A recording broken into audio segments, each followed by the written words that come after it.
Hello friends. Did you know nearly 80% of those who watch my videos aren't subscribed? If you enjoy these stories, please hit that subscribe button and leave a like. It really helps. Thank you for being here. By the way, where are you watching from? Let me know in the comments. For 7 years, I've been chasing storms behind the wheel of an 18-wheeler. Most truckers I know think I'm out of my mind. But hauling cargo in weather that grounds planes and forces civilians into basements makes me feel alive. Adrenaline, the raw power of nature pressing down on 60,000 pounds of steel and cargo. It's a thrill you can't find anywhere else. That Tuesday, at the end of May, started like any other day. I picked up a load of industrial equipment in Wichita. Hydraulic parts, drilling components, the usual heavy machinery headed for an oil field operation outside Tulsa. The manifest said 32,000 pounds, well within my truck's capacity. By the time I left the depot around noon, the sky was already showing signs of instability, with low, purple-tinged mammatus clouds hanging over the Kansas plains. My name is Cole Briggs, and I've seen severe weather conditions enough to recognize when the atmosphere is brewing something bad. The temperature was approaching 92 degrees, the humidity was thick enough to swim in, and the dew point was below 70. Classic supercell conditions. Before hitting the road, I checked the radar on my phone. About 80 miles southwest, a mesoscale convective system was forming along the dry line. Perfect. Most storm chasers use cars, vans, SUVs. They're mobile, they can turn around quick. They can take back roads that would snap an axle on my Peterbilt.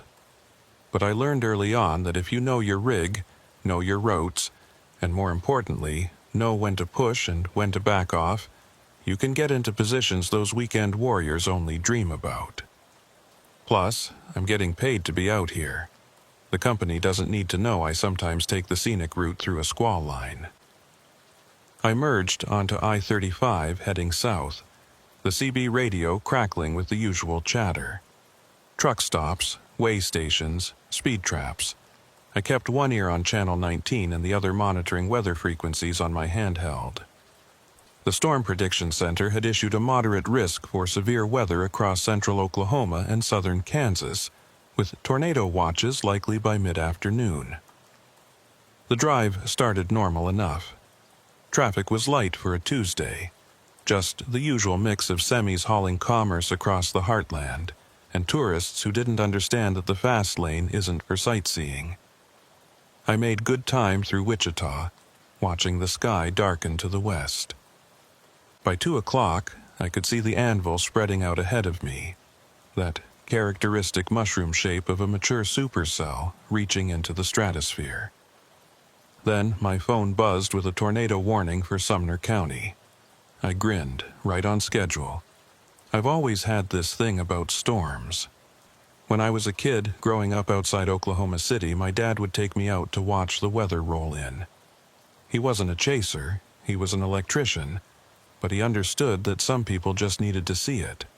The power. The chaos.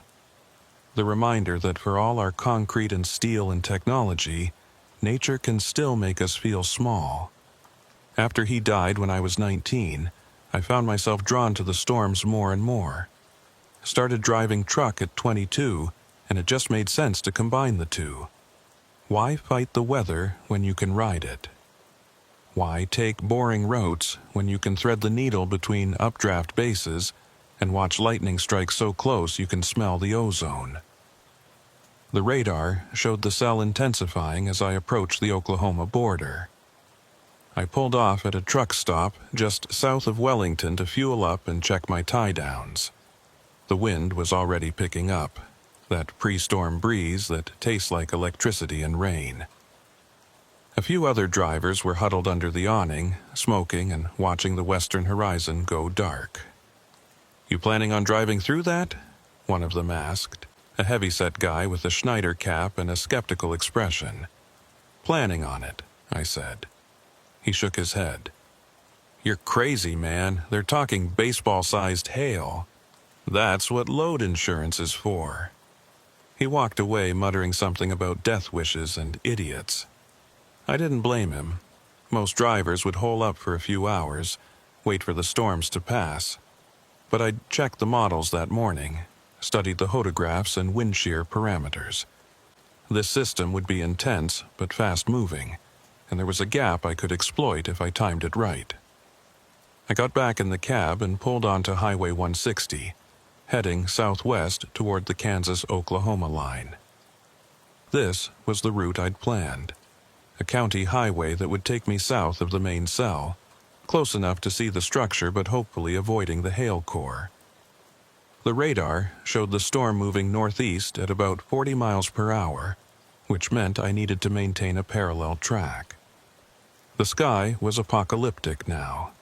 The anvil overhead had spread out to cover probably 100 square miles, all dark gray, shot through with that sickly green tint that means the atmosphere is loaded with moisture and energy. To my west, I could see the wall cloud rotating, a lowering of the cloud base that looked like a massive fist descending from the sky. Lightning flickered inside the storm every few seconds, not the branching kind you see in summer thunderstorms, but those intense cloud-to-cloud pulses that light up the entire structure. My CB crackled. This is Roadrunner to any westbound traffic on 160. You got some nasty weather ahead. Multiple reports of funnel clouds and large hail. Might want to find somewhere to park it. I picked up the mic. Copy that, Roadrunner.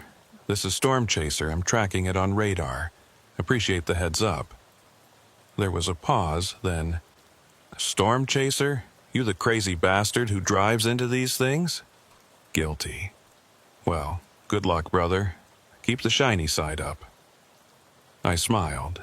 The trucking community is tight-knit, and word gets around.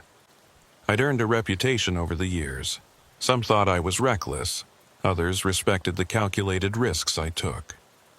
Truth was, I was probably somewhere in between. The rain started about 10 minutes later. Big, fat drops that sounded like gravel hitting the windshield. Within seconds, it was a deluge, my wipers on maximum and barely keeping up. Visibility dropped to maybe 50 feet. I slowed to 45, my Jake brake engaged, watching the road carefully for any signs of flooding. That's when I noticed the first strange thing.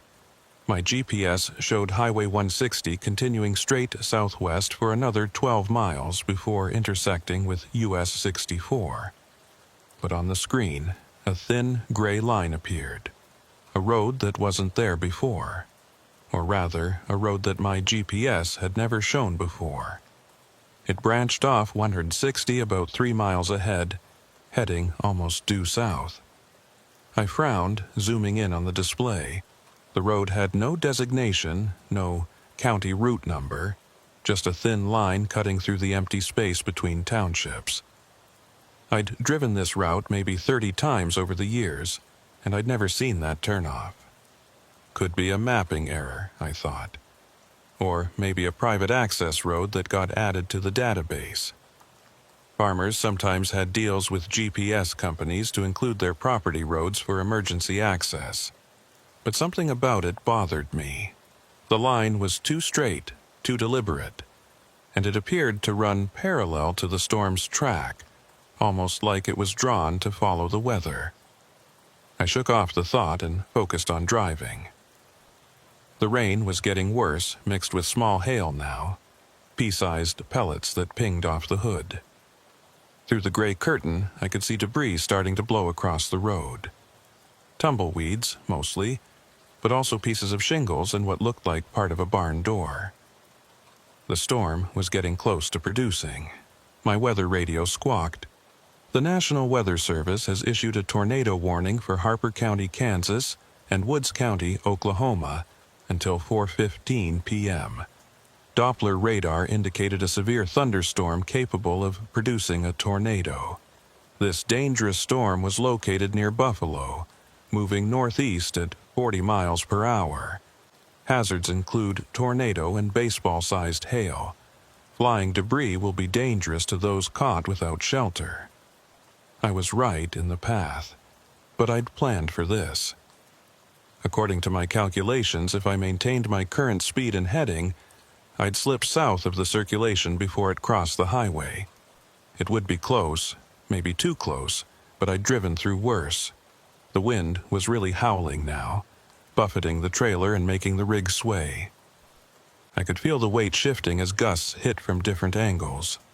My hands were tight on the wheel, making constant micro-adjustments to keep us centered in the lane. The rain was so thick I almost missed the turnoff. There it was, a gravel road cutting south off the highway, exactly where my GPS said it would be.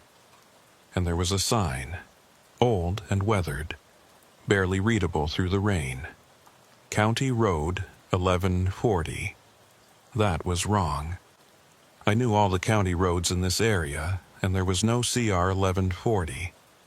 The numbers in Harper County ran sequentially, and they'd skipped that designation decades ago because of some surveying error. This road shouldn't exist.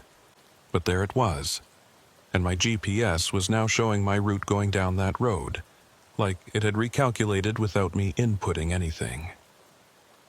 The blue line on the screen diverged from Highway 160 and followed the gravel track south, deeper into the storm's path. I should have kept going on 160. Every instinct I'd developed over 7 years of storm chasing was screaming at me to ignore the GPS and stick to the main road. But there was something compelling about that turnoff, something that made me ease off the accelerator and drift toward the shoulder. The rain was a solid wall now. My wipers were useless. I could barely see 10 feet in front of the hood. And in that moment of reduced visibility, with the wind screaming and hail starting to pound the roof, I made the turn. The second my tires hit that gravel road, everything changed. The rain didn't let up, but the quality of it shifted. It was hard to describe. The drops seemed heavier, more deliberate, like they were falling in patterns instead of random chaos. The wind, too, lost its gusty unpredictability and became a steady pressure from the west, pushing against the driver's side with unnatural consistency. I downshifted, feeling the gravel crunch under my wheels. The road was in surprisingly good condition for something that supposedly didn't exist. Well-maintained, properly graded, with clear drainage ditches on both sides. This wasn't some abandoned farm track. Someone had worked on this recently. My CB radio hissed with static. I tried to raise anyone on Channel 19, but got nothing back except white noise. Not unusual in severe weather. Lightning can play hell with radio propagation, but this static had a rhythm to it, almost like breathing. Long hiss, short pause, long hiss, short pause. I turned the volume down and focused on the road. The GPS showed me continuing south for about 8 miles before the road curved back east toward US 64. That would put me well south of the tornado track and position me to come up behind the storm system. Risky, but doable. What bothered me was the map itself. When I zoomed out, trying to see the larger context, the display flickered. Just for a second, but long enough that I noticed. And when it came back, the road I was on seemed to shift slightly, like the GPS was updating its position in real time. Roads don't do that. They're fixed features surveyed and mapped with precision. They don't move. The hail was getting larger now, marble-sized and coming down hard enough to leave dimples in the hood. I definitely have paint damage, but that was the least of my concerns. Through the rain and hail, I started to see shapes on either side of the road. Trees, I thought at first, but that wasn't right. This part of Kansas was open prairie, no tree lines for miles. But there they were. Dark, vertical forms maybe 15 feet tall, spaced evenly about 30 yards apart. As I passed one, my headlights caught it for just a moment. Not a tree. A telephone pole. But old style, wooden, with glass insulators and ceramic crossarms, the kind they stopped using in the 70s, and the wires strung between them were swaying in the wind, but not like cables should sway. They moved in synchronization, all rising and falling together, like something was pulling them in rhythm. The breathing on the CB grew louder. I reached over and turned the radio completely off, but I could still hear it, a faint hiss that seemed to come from everywhere and nowhere. It reminded me of the sound a gas leak makes, or air escaping from a tire, but deeper, more organic. My phone buzzed. A text from my dispatcher. "Cole, where are you? Your GPS signal dropped 10 minutes ago. Please confirm position." 10 minutes? I'd only turned onto this road maybe 3 minutes ago. I looked at the clock on my dash. 4:47 p.m. That couldn't be right. The tornado warning was issued at 3:45, and I turned off the highway shortly after. I should have been on this road for 5 minutes max, not long enough for my GPS signal to drop for 10 minutes. I tried to reply but got no service. 0 bars. I was in the middle of the Kansas plains. Coverage out here was spotty, but I'd never had 0 bars on this highway before. The road ahead started to curve, gentle at first, then more pronounced. According to my GPS, which was still somehow working, even though my phone had no service, I should be heading east now. But my compass, mounted on the dash, was pointing west. No, not pointing west, spinning. Slowly, but definitely rotating clockwise, the needle sweeping past north, east, south, and back to west in a lazy circle. Magnetic interference from the storm? Possible. Lightning carries tremendous electrical current, and strong enough fields can mess with compasses. But the storm was to my west and north, not all around me, and the needle wasn't jumping erratically like it would from nearby strikes. It was rotating smoothly, deliberately, like something was pulling it in a circle. The telephone poles were getting closer together now, maybe 20 yards apart instead of 30, and the wires between them, I could see them more clearly now through the rain, weren't sagging like old cables should. They were taut, almost vibrating, and when the lightning flashed, I could swear I saw something running along them. Not electricity, something darker, more solid, moving against the light. I glanced at my mirrors and felt my stomach drop. The road behind me was gone. Not obscured by rain, not hidden by darkness. Gone. My taillights illuminated maybe 20 feet of gravel, and then there was just nothing. A wall of black that didn't look like storm clouds or night or fog. Just absolute void, like the road had been erased from existence behind me. I pressed the accelerator, my heart rate spiking. The engine responded, but we weren't moving faster. The tach showed 1,800 RPMs, the transmission in 8th gear, but my speedometer was dropping. 50, 45, 40.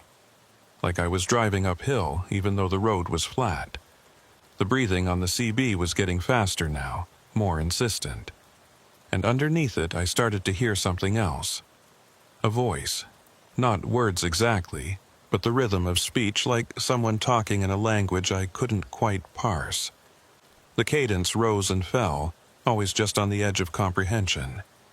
My headlights caught something on the side of the road. A vehicle. An old pickup truck. Maybe a Ford from the 80s sitting perfectly square in the shallow ditch. The doors were closed, windows intact, no obvious damage. Just sitting there like someone had parked it and walked away. But the truck was sinking. Not into mud or water. Into the ground itself. The tires were already buried halfway, and even as I passed, I could see the chassis settling lower, the earth swallowing it an inch at a time. I didn't stop, whatever this was, whatever I'd driven into. Stopping felt like the worst possible option. Keep moving. That was the rule every storm chaser learned early. When you're in danger, Mobility is survival. The road curved again, more sharply this time, and suddenly I was driving due north.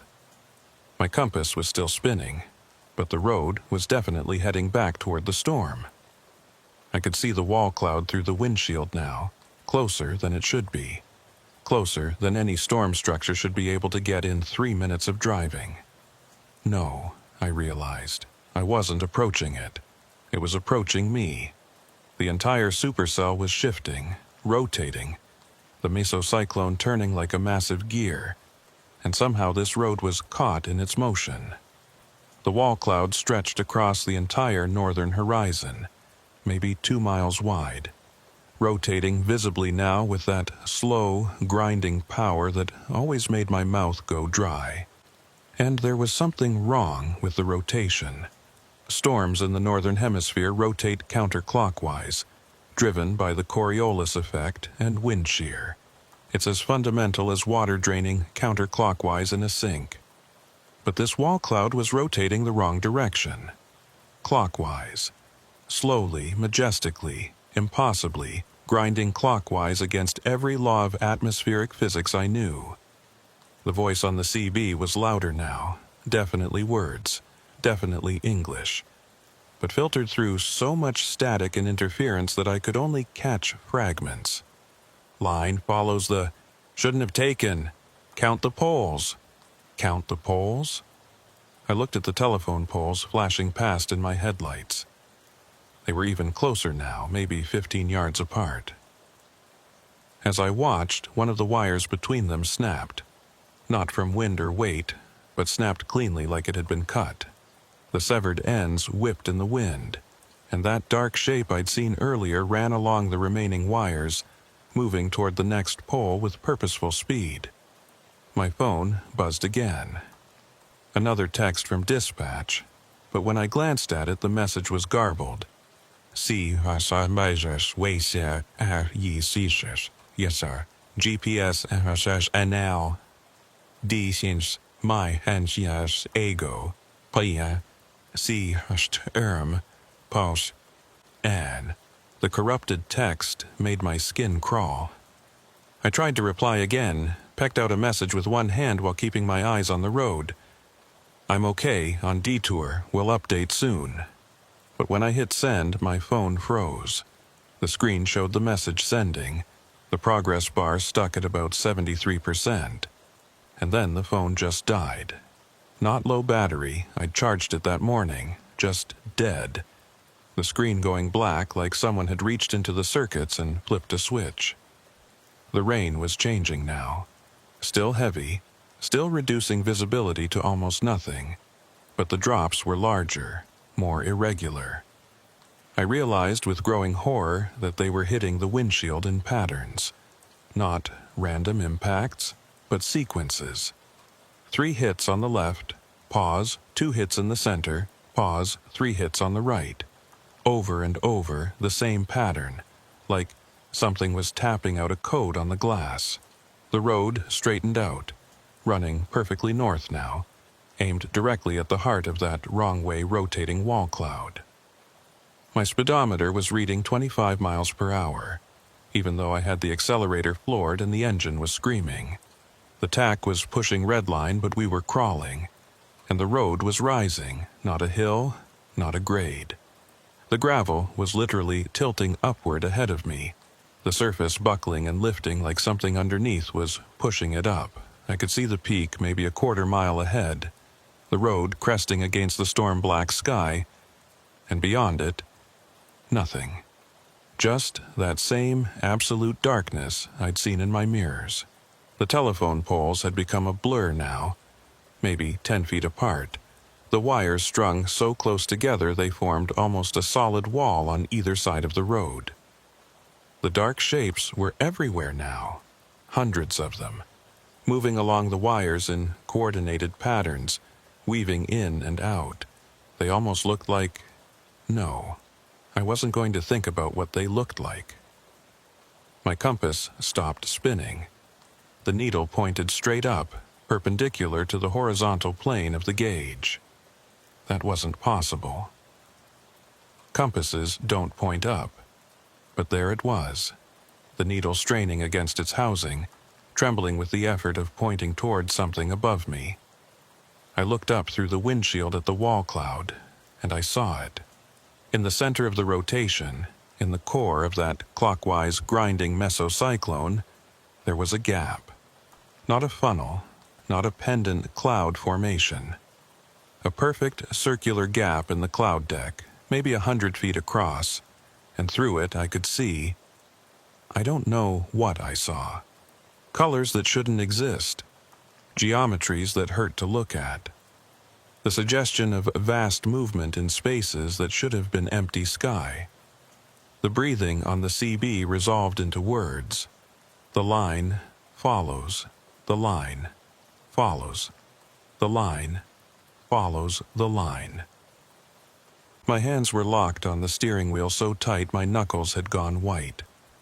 The road was still rising, 30 degrees now, 40, and my rig shouldn't have been able to maintain traction, but somehow the tires gripped the gravel like glue.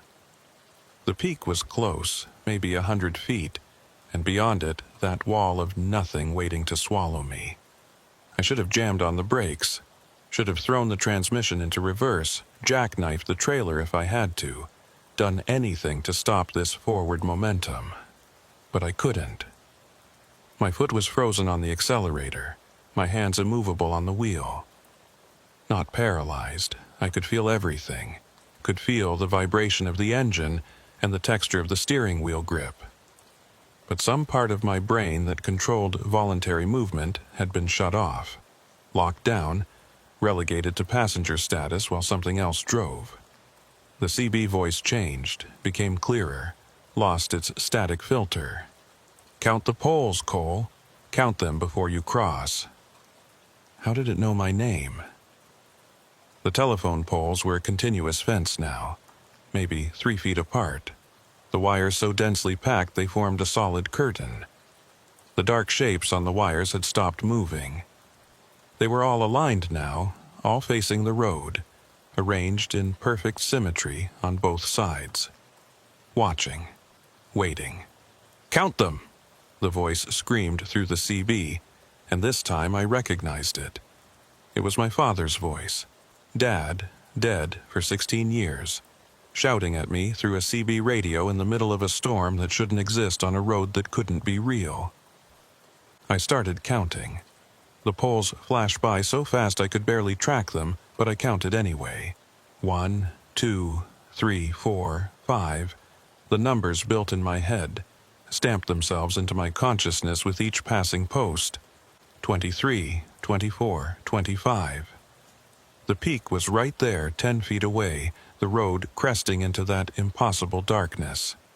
51, I shouted into the empty cab. There are 51 poles. The instant I said it, everything stopped. The rain ceased. Not slowed, not tapered off, ceased. One moment there was a deluge, the next there was nothing. The wind died. The engine's scream cut to idle. My rig sat perfectly still on a level gravel road, no longer climbing, no longer moving at all, and it was completely silent. I took my hands off the wheel, flexing my fingers to restore circulation. My foot came off the accelerator. The sudden return of voluntary control was disorienting, like waking up from a dream where you couldn't move. Through the windshield I saw that I was parked at a T intersection. The gravel road I'd been on ended here, meeting a paved 2-lane highway. There was a stop sign, perfectly normal, slightly rusted, and beyond it, Highway 160. The same road I'd left what felt like hours ago. My GPS flickered back to life, recalculating. According to the display, I was exactly where I should be. At the junction of County Road 1140 and Highway 160, about 18 miles south of where I'd turned off. The timestamp said 4:02 p.m. I looked at my dash clock, 4:02 p.m. I'd been on that road for 7 minutes, not the hours it had felt like. 7 minutes to drive 18 miles on a gravel road in a severe thunderstorm, which was physically impossible. My rig topped out at maybe 80 miles per hour downhill with a tailwind, and there was no way I'd been going that fast on gravel. I looked in my mirrors. The road behind me was gone again, but this time in a normal way. The intersection was simply hidden by a slight rise in the terrain. No void, no darkness, just Kansas prairie and storm clouds. The CB was silent now, just normal static. My compass pointed north. My phone turned back on with a cheerful startup chime, showing full service and a dozen missed calls from dispatch. I should have felt relief, should have been shaking with adrenaline come down, grateful to be alive and back in reality. But all I felt was hollow, because I knew what I'd seen. I knew what had happened, and I knew with absolute certainty that I'd gotten off easy. The sky to the west was clearing, the supercell moving northeast and already beginning to fall apart as the sun set behind thinning clouds. The tornado warnings had been canceled, the severe weather over. I pulled onto Highway 160 and continued south toward Tulsa, my hands steady on the wheel, my heart rate slowly returning to normal. I delivered my load the next morning without incident, filed my mileage report, collected my pay. But I never told anyone about County Road 1140. What would I say? That I drove for hours on a road that only took 7 minutes? That I saw telephone poles that shouldn't exist, and shapes moving on wires and a storm that rotated the wrong way? Instead, I did something else. I went to the Harper County Records Office and asked to see historical maps of the area. The clerk was helpful, pulling out survey charts and old highway department documents. And there, on a map from 1951, I found it. County Road 1140, a rural route that connected Highway 160 to US 64, used primarily by farmers and ranchers. Decommissioned in 1967 after 3 separate accidents during severe weather. Officially closed and removed from state records in 1973. Why was it closed? I asked the clerk. She pulled up the old accident reports. Says here, drivers reported disorientation during storms, getting lost, seeing things that weren't there. One guy claimed he drove for hours, but only minutes passed.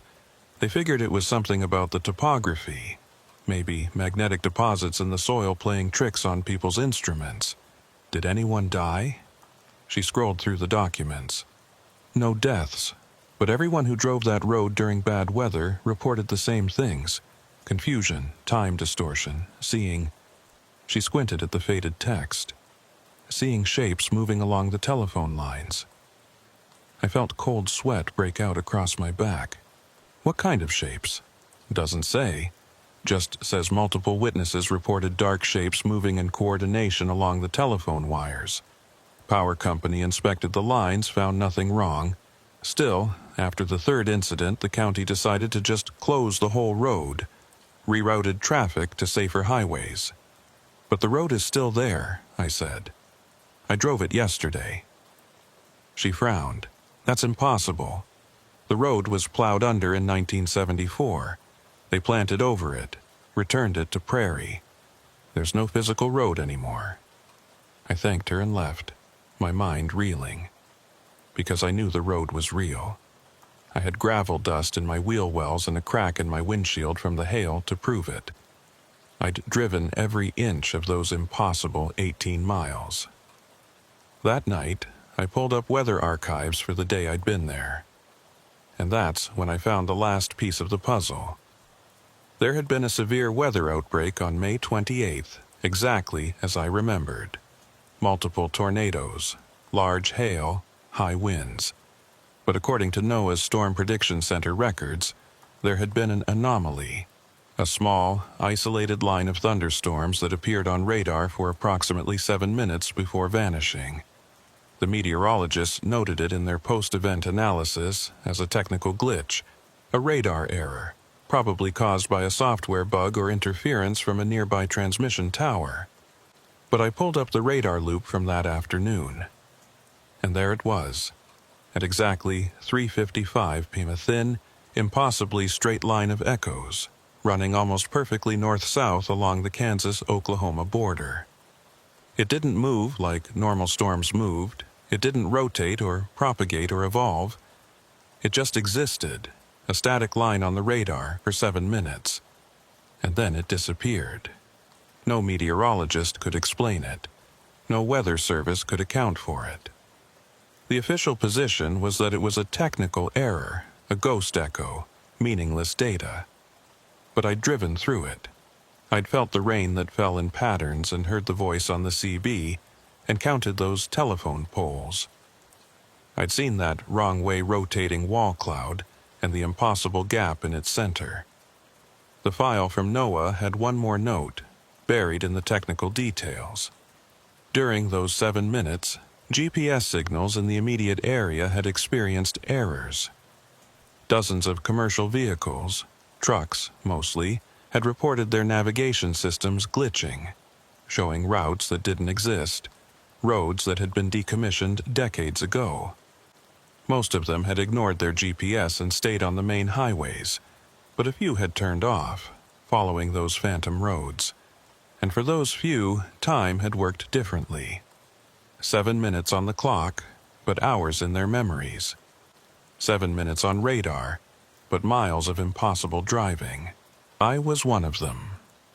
But apparently not the first, and probably not the last. 3 weeks passed before I told anyone about County Road 1140.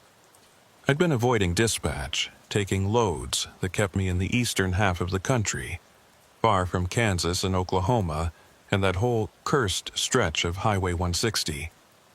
Pennsylvania to Virginia, Georgia to Illinois, anywhere but the plains. But the memory followed me. Every time I saw a thunderstorm building on the horizon, every time my GPS recalculated a route, I felt that hollow sensation in my gut. I finally broke down and called Dalton Reed, a fellow storm chaser I'd known for about 4 years. Dalton wasn't a trucker.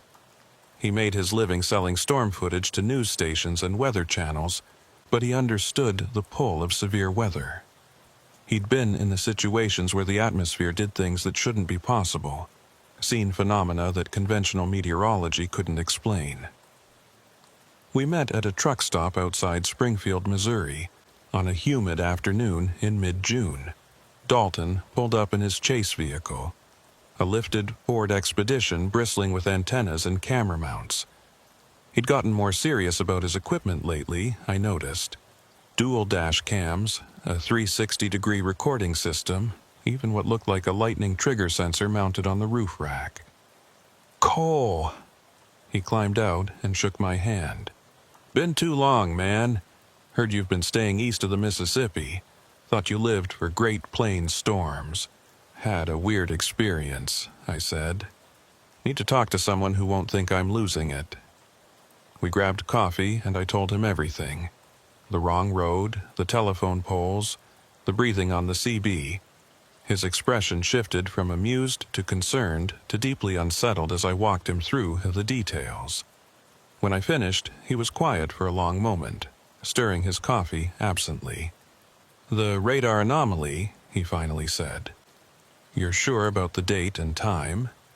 May 28th, between 3:55 and 4:02 p.m. I pulled the archives myself. I remember that day. Dalton's face had gone pale. I was chasing in northern Oklahoma trying to get south of a wedge tornado near Alva, and I saw that line appear on my radar, just for a few minutes like you said. I thought it was a glitch too. But I could hear the question in his voice. But I wasn't the only one who saw it. There's a weather weenie forum I follow, bunch of radar nerds who analyze every system. And that day, maybe a dozen people posted screenshots of that line. They were all confused, trying to figure out what would cause such a perfect linear echo. And then someone pointed out that the line was exactly where County Road 1140 used to be. My coffee cup froze halfway to my lips. Used to be, yeah. Dalton pulled out his phone and started searching through saved bookmarks. Some of us storm chasers are also history buffs. We track old severe weather events, try to figure out patterns, and County Road 1140 came up in a research paper from the 70s. A meteorologist named Dr. Marcus Brennan from Oklahoma State University studied atmospheric anomalies along the Kansas-Oklahoma border. He documented 15 separate incidents between 1951 and 1967 where drivers reported temporal distortions, visual hallucinations, and instrument failures on that road during severe weather. The county clerk mentioned accidents. She said they closed the road because people got disoriented. It was more than disorientation. Dalton found what he was looking for and handed me his phone. "Read this." It was a scanned document, typewritten on yellowed paper. The header read, "Atmospheric Phenomena and Perceptual Anomalies. A Study of County Road 1140, Harper County, Kansas." The date was June 1968. I skimmed through technical jargon about wind shear and mesocyclone formation until I reached the case studies. Dalton had highlighted one section. Subject 7 reported driving south on CR 1140 during a severe thunderstorm on May 15, 1963. According to his account, he turned onto the road at approximately 5:20 p.m. and encountered heavy rain and hail. His vehicle clock and wristwatch both indicated he drove for 3 hours and 47 minutes before emerging back onto Highway 160. However, witnesses who saw him turn onto CR 1140 and later saw him emerge placed the elapsed time at 11 minutes.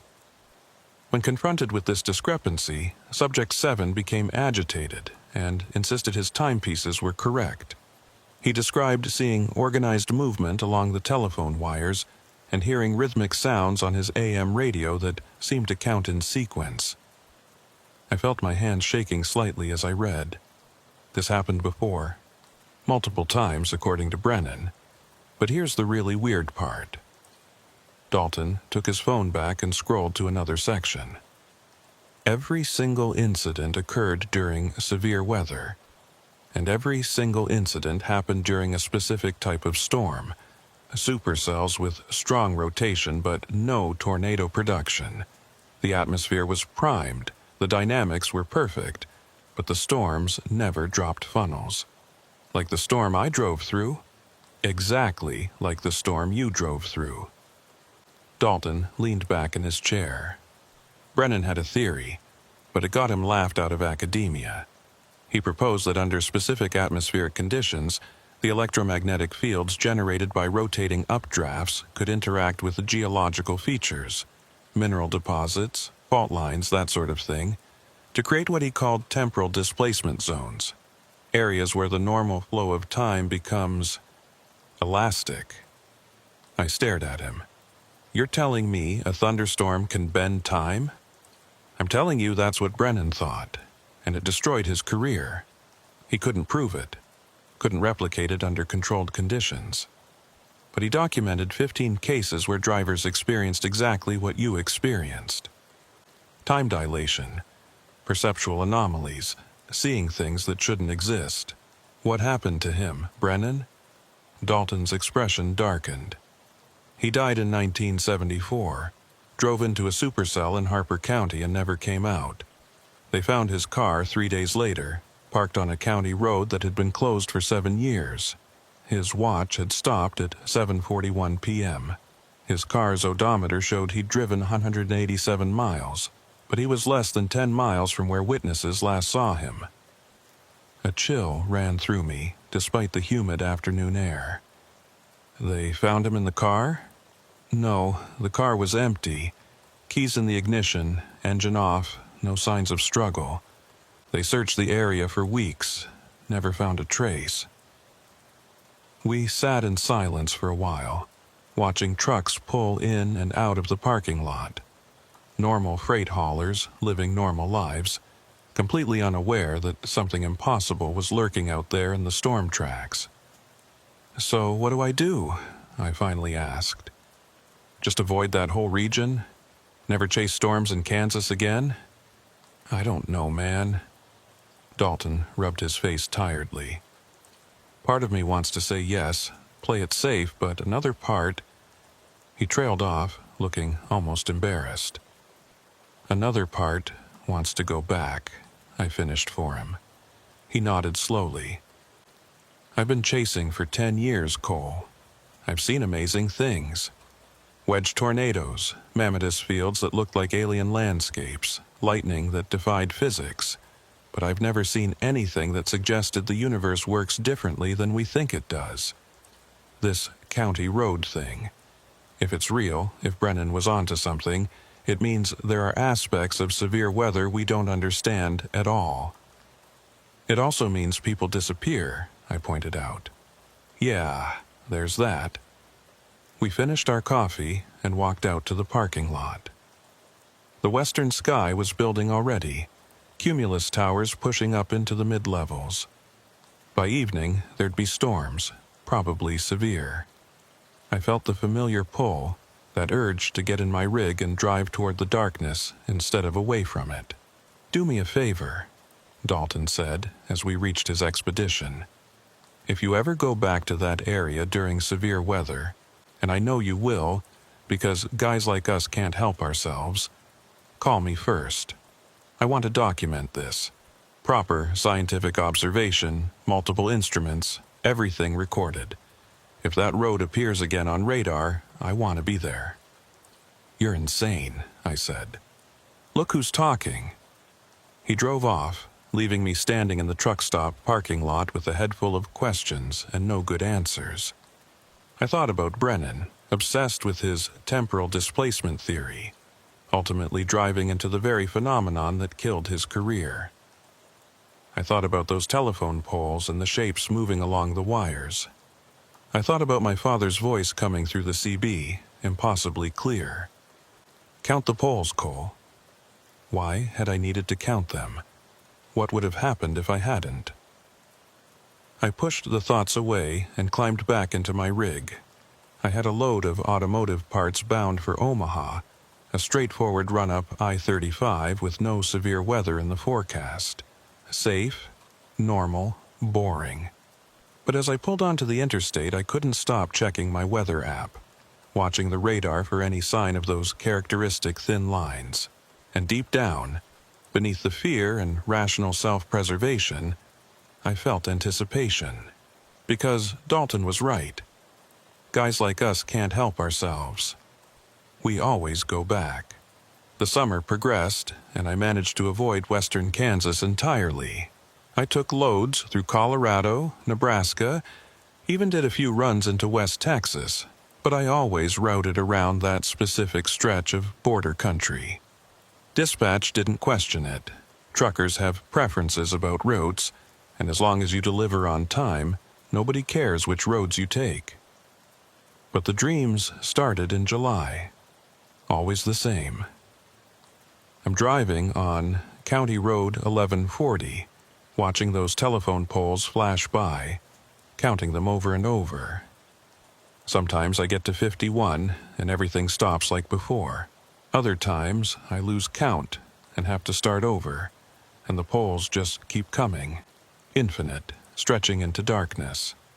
And in the worst ones, I reach the peak of that impossible incline and drive over it into the void. And I fall and fall and fall without ever hitting bottom. I'd wake up in truck stop parking lots or rest areas, sweating and disoriented, my hands cramped from gripping imaginary steering wheels. The other drivers started giving me weird looks. I lost weight. My dispatcher commented that I sounded exhausted on our calls. "You need to take some time off," she said during a check-in call in mid-August. "Seriously, Cole, you've been driving non-stop for 4 months. Take a week, get your head straight." "I'm fine," I lied, "just fighting off a cold." But I wasn't fine. The dreams were bleeding into my waking hours.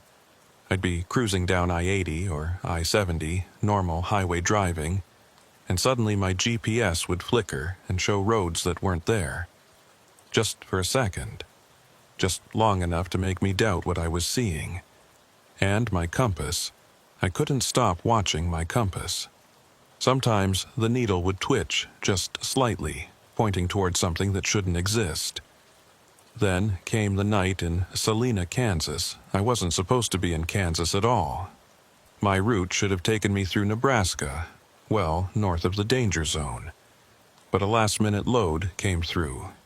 Premium rate, deliver by dawn. The kind you don't turn down if you want to stay on the company's good list. Drilling equipment bound for a site outside Medicine Lodge, which meant cutting straight south through Wichita and onto Highway 160, the same highway where this had all started. I told myself it would be fine. It was late August now, nearly 3 months since my incident. The weather forecast was clear, high pressure dominating the Central Plains, no severe weather expected for at least a week. Just a routine overnight haul through Kansas. I should have known better. I left Salina around 9 p.m. under a sky full of stars. The temperature had dropped into the low 70s, comfortable for driving with the windows cracked. I made good time through the small town south of I-70, the highway mostly empty except for occasional local traffic. By 11 p.m. I was approaching Wichita, the city lights glowing on the southern horizon. That's when I noticed the sky to the west. There shouldn't have been clouds. The forecast called for clear conditions all night. But there they were, a line of towering cumulus, visible even in the darkness, their tops illuminated by moonlight. I pulled over at a rest area and checked my weather app. The radar showed nothing. Clear green screen from horizon to horizon. I looked back at the western sky. The clouds were definitely there, maybe 30 miles out, and they were growing. As I watched, lightning flickered inside them. Not the branching kind, but those deep pulses that lit up the entire cloud structure. Cloud-to-cloud discharge, indicating serious electrical activity. My phone showed no weather warnings, no alerts, nothing. According to every official source, there were no storms within 200 miles. But I could see them. I could see them building and organizing, could see that characteristic anvil shape starting to form against the star field. And something else, the clouds were moving wrong. They should have been drifting east with the prevailing winds, but they were moving south, tracking parallel to my intended route. I got back in my rig and continued driving, telling myself I was imagining things. Heat exhaustion, maybe, or fatigue making me see patterns where none existed. But I couldn't stop glancing at that western horizon. Couldn't stop watching those invisible-on-radar storms grow and intensify. By the time I reached the Wichita bypass, the clouds covered half the sky. Still nothing on radar. Still no warnings. But I could feel the change in air pressure, could taste that pre-storm electricity. My CB radio was starting to hiss with static. I should have turned around. Should have called dispatch and told them I wasn't feeling well, needed to scrub the delivery. But the storm was still just clouds, no rain yet, and I had obligations. Plus, and I'm ashamed to admit this, part of me wanted to see what would happen. That storm-chasing instinct, that addictive need to push boundaries and test limits. So I kept driving south. The rain started just past the county line, about 10 miles from where Highway 160 branched off toward the Oklahoma border. Not a gradual buildup, but instant deluge, like someone had flipped a switch.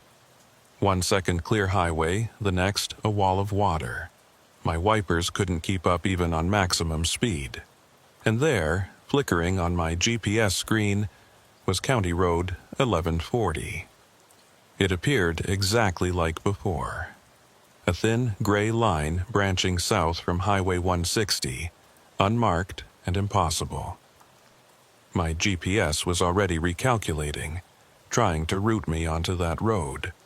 I jerked the wheel slightly, overcorrecting to stay on the main highway. My tires hydroplaned for a heart-stopping second before catching traction again. The CB radio crackled to life. Follows the line, follows the line, follows the line. I grabbed the mic with shaking hands. Who is this? Identify yourself. The response was immediate. Count them, Cole. You have to count them all. My father's voice, crystal clear despite the static. Impossible. Dead 16 years and talking to me through a CB radio while I drove through a storm that didn't officially exist. This isn't real, I said out loud, to myself more than anyone. This is fatigue, hallucination, stress. But the GPS was still showing that road, and now I could see it through the rain. The same gravel turnoff, the same weathered sign. County Road 11 and 40. The road that shouldn't exist. This time, I didn't turn. I gripped the wheel and pushed past the intersection, keeping my eyes locked on the broken white lines of Highway 160.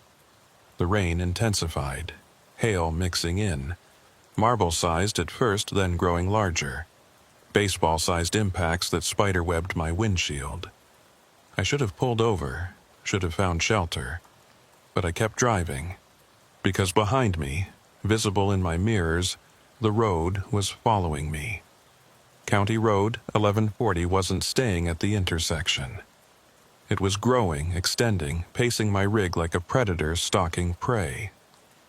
I watched in my rearview as the gravel track kept pace with my 60-mile-per-hour speed, always about 100 feet behind, always matching my movements. When I accelerated, it accelerated. When I eased off, it maintained distance. And the telephone poles were sprouting up alongside it. Not being built, sprouting, growing from the ground like trees in time lapse. Those dark shapes already moving along the wires before the poles even finished forming. My phone rang. Unknown number. Against my better judgment, I answered. Turn around, Cole. My father's voice. Not filtered through CB static now, but clear and present, like he was sitting in the passenger seat. You can't outrun it. The line wants you. The line needs you. Dad? My voice cracked. How are you? Count the poles. You didn't finish counting. 51 isn't enough. There are more, so many more. Turn around and count them all. I hung up and threw the phone onto the passenger seat. This wasn't happening. This was shock, or carbon monoxide poisoning, or something rational and explainable. It wasn't. The road appeared in front of me. County Road 1140, impossibly, was now ahead on the highway. I was about to drive right through the intersection, and this time there would be no avoiding it. The gravel track stretched across Highway 160 like a barrier, those telephone poles forming a wall of wood and wire. I slammed on the brakes, felt the trailer start to fishtail, wrestled the rig back under control. I stopped maybe 10 feet from where that phantom road intersected the highway. Through the rain and hail, I could see it clearly now, solid and real and utterly impossible. The CB crackled again. You have to go back, Cole, back to where it started. The line only ends when you finish what you began. What do you want from me? I screamed into the empty cab. No answer, just the hiss of static and the rhythm of rain and that patient, waiting silence from the road ahead. I sat there for maybe 5 minutes, engine idling, the storm howling around my rig. I thought about calling Dalton, but my phone was dead again, despite having been fully charged. I thought about trying to reverse, but when I checked my mirrors, County Road 1140 had closed in behind me too.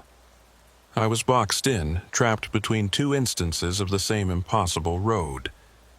There was only one direction I could go. I put the transmission in gear and turned onto County Road 1140 for the second time. The change was instant and overwhelming. The rain stopped mid-fall, droplets hanging suspended in the air around my windshield. The wind ceased. The only sound was my engine and the crunch of gravel under my tires. And everywhere, pressing in from all sides, was that sense of wrongness. The feeling that I'd driven out of normal space and into somewhere else, somewhere that existed in the gaps between places. The telephone poles were different this time. Closer together, more densely packed, and the shapes on the wires were bigger, more defined. As I drove past, I could see them clearly for the first time. They weren't birds or debris or shadows. They were handprints. Hundreds of them, thousands, pressed against the wires from below, as if countless people were reaching up from underground, trying to push through from somewhere beneath the earth. My compass wasn't spinning anymore. It had locked onto something, pointing due north with unwavering precision, the needle trembling slightly with the intensity of whatever magnetic pull had captured it. Due north, toward the heart of that wrong-way rotating storm. The CB voice spoke again, but this time it wasn't my father. It was multiple voices, overlapping, all saying the same thing in eerie synchronization. "Welcome back, Cole Briggs. You shouldn't have run. The count isn't finished. 51 was just the beginning." And ahead, maybe a quarter mile up the road, I saw them. Figures standing between the telephone poles. Human-shaped but wrong. Their proportions slightly off. Their movements too fluid. They weren't blocking the road. They were just standing there watching, waiting for me to reach them. I had a choice. I could stop the rig right here, refuse to go further. But somehow, I knew that wouldn't matter. This road had me now, had been trying to get me back ever since I'd escaped the first time. Running wasn't an option. So I kept driving, toward those waiting figures and the counting that hadn't finished. Toward whatever came after 51. The figures didn't move as I approached. They just stood there between the telephone poles, maybe 8 or 9 of them, their forms flickering slightly like bad video playback. I kept my foot steady on the accelerator, maintaining a cautious 20 miles per hour, every muscle in my body coiled with tension. As my headlights swept over the first figure, I saw it clearly for maybe 2 seconds. It looked like a man in his 50s wearing work clothes, denim shirt, canvas pants, heavy boots, but his features were blurred, like someone had smudged a photograph before it dried. And his eyes, where his eyes should have been, there were just dark hollows that seemed to extend further back than his skull should allow. The figure turned its head to follow my movement, but didn't step toward the road, didn't make any threatening gestures, just watched with those impossible empty eyes as I drove past. The second figure was a woman, younger, wearing what looked like a dress from the 1960s. Same blurred features, same hollow eyes. She stood perfectly still, hands at her sides, as motionless as a mannequin. I realized with cold dread that they were all wearing clothes from different eras. The third figure had on overalls and a straw hat that looked Depression-era. The fourth wore bell-bottoms and a flower-print shirt. The fifth had on a tracksuit that couldn't be older than the 1990s. These were the other drivers. The ones who'd gotten lost on County Road 1140 and never came back. These were the missing people from Brennan's research, and probably dozens more who'd never been documented. Still here, somehow, trapped between the telephone poles on a road that shouldn't exist. My CB radio crackled with those overlapping voices. "Count them, Cole. Count us. We're part of the pattern too. Everything counts. Everything is counted." I didn't want to count them. Didn't want to acknowledge their existence or participate in whatever ritual was playing out. But my mouth opened anyway, and I heard myself whisper, 8. There are 8 of you." The moment I said it, they moved, not toward me, away. They turned in unison and walked between the telephone poles away from the road into the darkness beyond. Within seconds, they'd vanished, leaving only those endless lines of poles and wires and handprints. The road was rising again, that same impossible incline I'd experienced the first time. The gravel tilted upward at an angle that should have been impossible to climb, but my tires gripped like they were magnetized to the surface. The telephone poles were so close now I could have reached out and touched them if I opened the window. And the handprints on the wires were moving, sliding along the metal cables, all traveling in the same direction, north, toward whatever lay at the heart of this thing. My speedometer read 15 miles per hour, but I felt like I was barely moving. The engine was working hard, RPMs climbing, but progress was glacial. The peak of the incline was maybe 100 yards ahead, that same crest where I'd counted the poles the first time. But beyond it, I could see something new. Light. Not lightning, not headlights, not any kind of light that came from a natural source. It was pale and cold, like moonlight filtered through ice, and it was emanating from the gap in those wrong-way rotating clouds. The circular opening I'd glimpsed before was larger now, maybe 200 feet across, and through it I could see structures, geometries that hurt to perceive, angles that my brain couldn't properly process. They looked almost like buildings, or maybe bones, or maybe something between the two, massive forms that seemed to exist in multiple dimensions at once.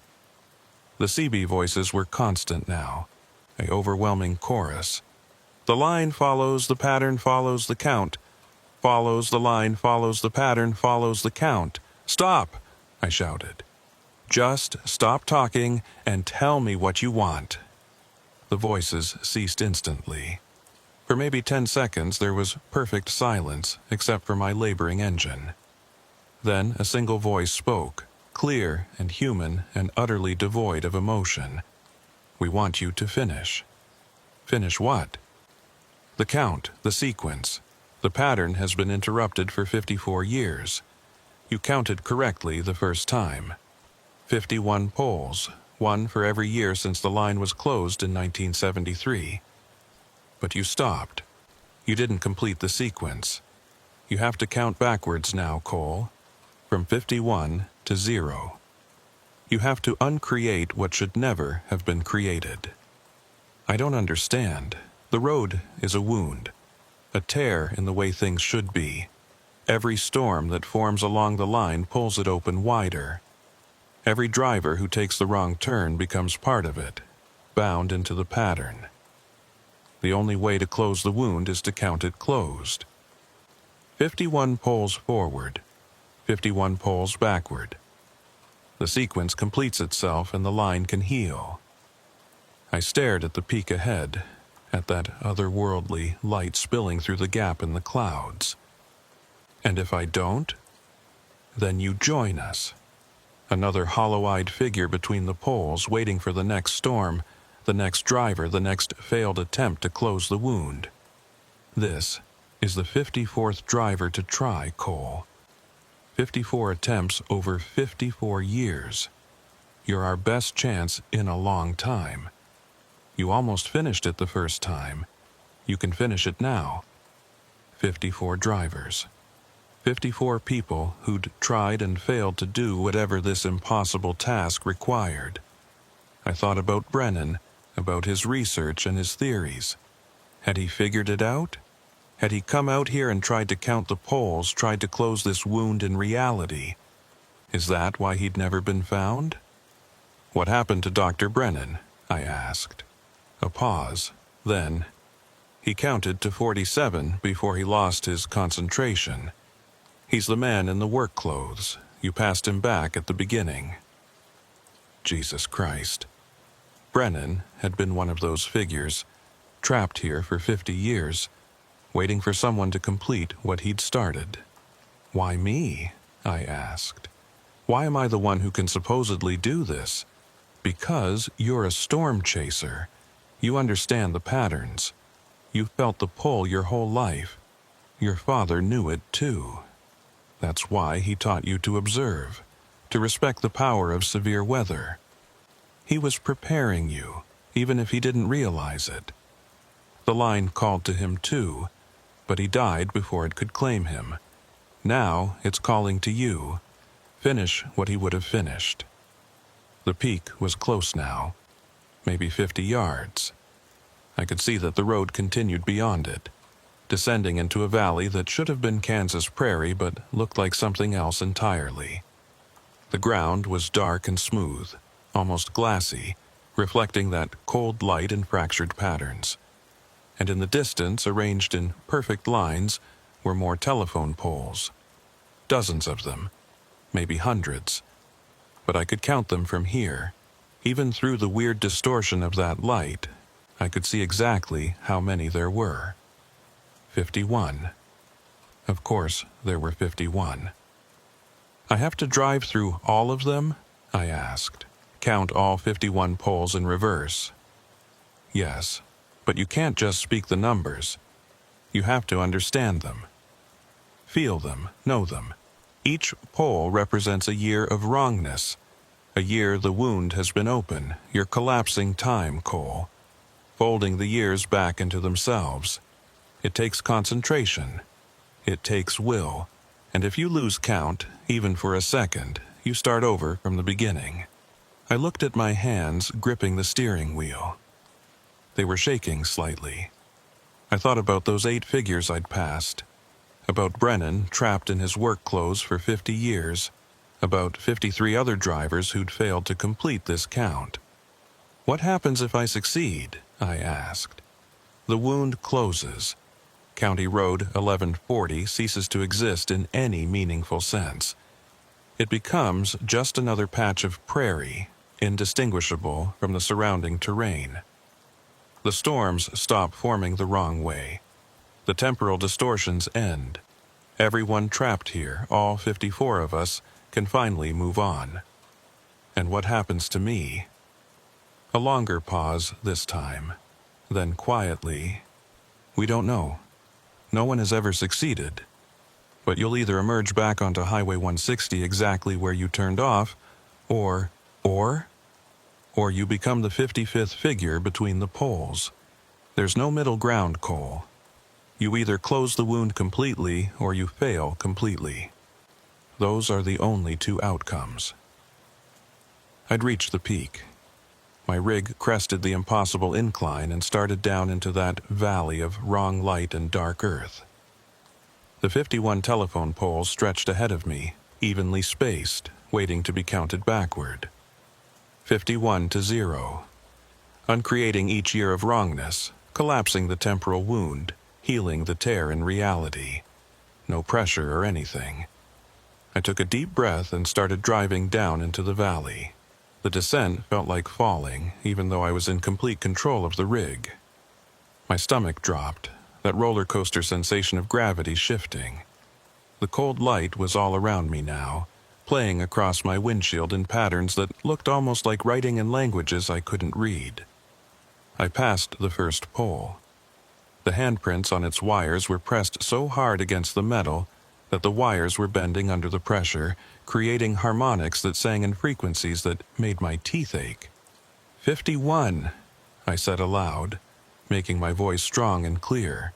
Year 51 of the wound. The moment I spoke, something shifted. The light dimmed slightly and the handprints on that pole's wires vanished. The wires straightened, the harmonics ceased. It was working.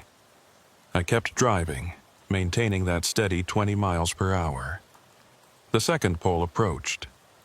50, I said. Year 50. Another shift, more handprints vanishing. The light dimming incrementally. 49, year 49. Pole after pole, I counted backward through time. The process was harder than I'd expected. It wasn't just speaking numbers. I had to focus on each one, had to feel its weight and significance. Each count was an act of will, pushing back against the wound's desire to remain open. 48, year 48. I thought of Brennan making it this far, losing his concentration, becoming trapped. What had distracted him? What had broken his focus? 47, year 47. The figures were appearing between the poles now, watching my progress. 8 became 16. 16 became 32. All the lost drivers gathering to witness what might be their release. Their hollow eyes tracked my movement with desperate hope.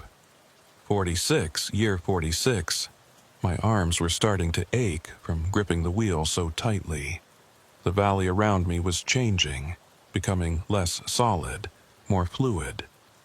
The dark earth rippled like water disturbed by wind.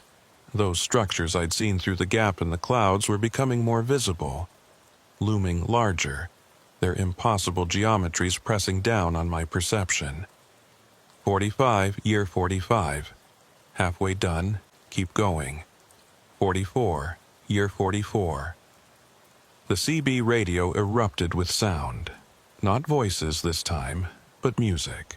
Old country music, the kind my dad used to listen to. Hank Williams singing about lost highways and lonely nights. I almost smiled at the recognition before I realized what was happening. It was a distraction. The wound was trying to break my concentration, make me lose count. I kept my eyes fixed on the road ahead and forced my attention back to the poles. 43, year 43. The music grew louder, other voices joining in. People talking, laughing, crying. Every sound I'd ever heard on CB radio over 7 years of storm chasing, all overlapping into cacophony. 42, year 42. I turned the CB off, but the voices continued, coming from everywhere now. The trailer rattled with phantom impacts. My mirrors showed things that couldn't exist. Other vehicles, other storms, other versions of County Road 1140 branching off in impossible directions. 41, year 41. Focus, Cole. Just focus on the count. 40, year 40. The trapped drivers were walking alongside my rig now, keeping pace despite my speed. Their mouths were moving, trying to tell me something, but I couldn't hear them over the chaos of sounds. I didn't want to hear them. Anything that broke my concentration was a threat. 39, year 39. My phone was ringing. My dead phone with no battery was ringing, my father's photo on the screen. I grabbed it without thinking and answered. Cole, Dad's voice, as clear as if he were standing next to me. Cole, you need to stop. This isn't safe. You're going to get yourself killed. You're not real, I said, keeping my eyes on the poles. You're just another distraction. I'm real enough to worry about my son driving into something that is going to destroy him. Pull over. Turn around. This isn't your fight. Dad, I have to do this. No, you don't. You have a choice, just like you've always had a choice. You chose to chase storms. You chose to take this route. Now, choose to walk away while you still can. My hands tightened on the wheel. Part of me, a large part, wanted to listen. Wanted to slam on the brakes and figure out some other way out of this nightmare. But I'd seen those figures between the poles, seen the hope in their hollow eyes. 54 people trapped for decades, waiting for someone to finish what Brennan had started. I'm sorry, Dad, I said. I have to keep counting. I hung up and threw the phone aside. 38, I said through gritted teeth. Year 38. The phone kept ringing. My father kept calling. I ignored it and focused everything I had on the poles ahead. 37. Year 37. The trapped drivers were reaching out now, their hands coming through my windows like they existed in multiple states of matter. Their fingers brushed my arms, my face, cold as ice and desperate. But their touch wasn't hostile, it was pleading. They wanted me to succeed so badly it hurt to feel. 36, year 36, 35, year 35. 2/3 done. Keep going. 34, year 34. The structures beyond the clouds were right above me now, so vast and complex that looking at them made my vision swim, They were the source of the light, I realized. Massive constructions of energy and matter that existed in dimensions I couldn't properly perceive. The wound had opened a channel to something else, somewhere else, and these things had been slowly pushing through for 54 years. 33. Year 33. If I succeeded, these things would be pushed back. The channel would close. Whatever had been seeping into our reality through this tear would be expelled. No wonder the wound fought so hard to stay open. 32. Year 32. My windshield cracked, a spiderweb of fractures spreading across the glass. Not from impact, from pressure. The air around my rig was getting denser, heavier, like I was driving underwater. My engine started laboring harder, struggling against resistance that shouldn't exist. 31. Year 31. 30. Year 30. Breathing was difficult now. Each inhale felt like sucking air through a wet cloth. The cold light was so bright it hurt to look at, but I couldn't close my eyes or I'd miss the poles. Had to keep counting, had to keep moving forward. 29. Year 29. The road beneath me was dissolving. I could see through the gravel to whatever lay underneath, and what I saw made no sense. Layers upon layers of reality, stacked and folded and compressed, each layer showing a different version of this moment. In some layers my rig was whole, in others it was twisted wreckage. In some I was alone. In others the cab was crowded with the transparent forms of other drivers who'd tried and failed. 28. Year 28. My father's voice again, but different now. Cole, please. I can't watch this happen, not to my son. Stop while you still... You're not my father, I screamed. My father died 16 years ago, and he never would have asked me to abandon people who need help. Silence, then quietly. You're right, I'm not your father. I'm the echo of what your father might have been if he'd driven this road instead of you. I'm the version of him that exists in the spaces between moments. And I'm asking you to fail, Cole, because if you succeed, I cease to exist along with all the other echoes. We're part of the wound now. We're sustained by it. Closing it kills us. Then I'm sorry, I said. But you were never supposed to exist in the first place. 27. Year 27. The echo fell silent. I kept counting. 26. Year 26. 25. Year 25. Halfway through the second set. Almost there. 24. Year 24. My trailer was starting to come apart. I could hear rivets popping, metal panels peeling away. The load I'd been carrying, those drilling components bound for Medicine Lodge, was spilling out onto the dark earth behind me. I watched in my mirrors as the equipment tumbled and then vanished, absorbed into the dissolving road. 23. Year 23. 22. Year 22. The trapped drivers were fading now, becoming more transparent with each count. They were starting to move on, released from their binding by my progress. I saw Brennan's work-clothed figure lift his hand in what might have been a wave or a blessing before he dispersed into motes of light. 21. Year 21. Only 20 more to go. My rig was barely holding together, and I wasn't sure I was in much better shape. My vision was going dark at the edges. My lungs burned. My heart was doing things hearts probably shouldn't do. But I kept counting. 20. Year 20. 19. Year 19. 18. Year 18. Each count was harder than the last. The numbers wanted to slip out of order, to jumble themselves in my mouth. 17 or 70. 16 or 60. I had to concentrate so hard on each individual number that the world around me became just a blur of light and darkness. 17. Year 17. 16. Year 16. My father's age when I was born. I thought about him teaching me to respect storms, to observe and appreciate their power. Had he known, somehow?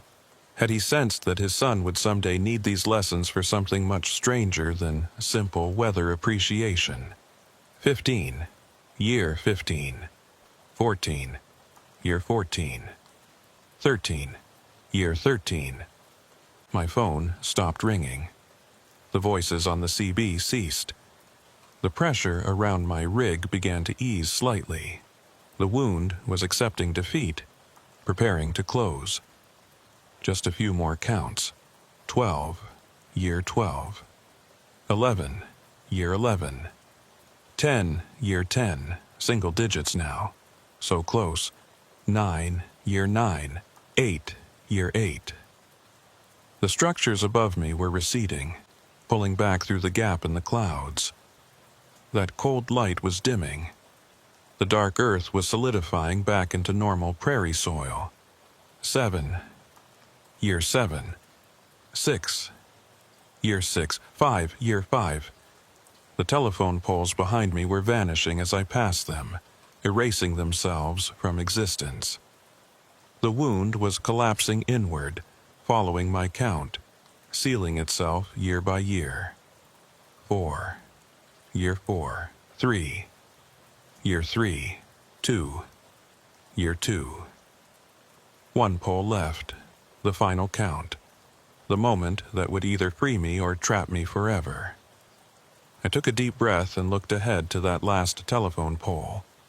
It stood alone now, the only marker left in a valley that was rapidly returning to normal Kansas prairie. And between my rig and that pole, maybe 20 feet, I saw one last figure. It was me.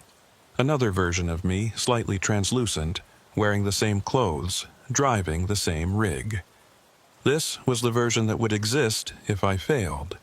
The 55th trapped driver, waiting for the next attempt, the next chance. We locked eyes through the windshield. The ghost me mouthed something I couldn't hear, but understood perfectly. Don't stop. I didn't. 1, I said, my voice strong and clear despite everything. Year 1. And I drove through that final pole. The transition was instant and violent. One moment I was in that valley of wrong light and dissolving reality. The next I was hydroplaning across rain-slicked asphalt, my rig skidding sideways as I fought for control. Highway 160. Normal, real, beautiful Highway 160. I wrestled the wheel, felt the trailer start to jackknife, pumped the brakes carefully to avoid locking up. The rig straightened out, speed dropping, tires finally catching traction. I came to a stop, straddling both lanes, my heart hammering so hard I could feel it in my throat. Rain drummed on what was left of my windshield. The cracks from the otherworldly pressure had somehow remained, spiderwebbing across the glass in patterns that almost looked intentional. But it was normal rain, falling from normal storm clouds, part of a normal Kansas thunderstorm moving through on a normal August night. I looked at my clock. 11:47 p.m. According to my GPS, I'd turned onto County Road 1140 at 11:34 p.m. 13 minutes, that's all it had been. 13 minutes to count through 54 years of temporal wound and close a tear in reality. My phone buzzed. Actually buzzed, not phantom rang. A text from dispatch. Cole, your showing stopped on 160. Everything okay? My hands were shaking too badly to type a response. I managed to thumbs up the message and pulled my rig onto the shoulder, out of the way of any traffic. Not that there was any. The highway was empty in both directions, just rain and darkness and the comfortable isolation of a Midwest storm. I climbed out of the cab on unsteady legs and walked around to inspect the damage. My windshield was cracked but intact. My trailer was, impossibly, completely fine. Those panels I'd heard peeling away, that cargo I'd watched spilling onto the dark earth, all of it was right where it should be, secured, undamaged, ready to deliver. The only evidence of my journey was the windshield and a thin layer of dust on my tires. Not dirt or mud or gravel. Dust. Fine, pale dust that didn't match anything in the Kansas soil profile. I touched it with my finger and it dissolved instantly, leaving no residue.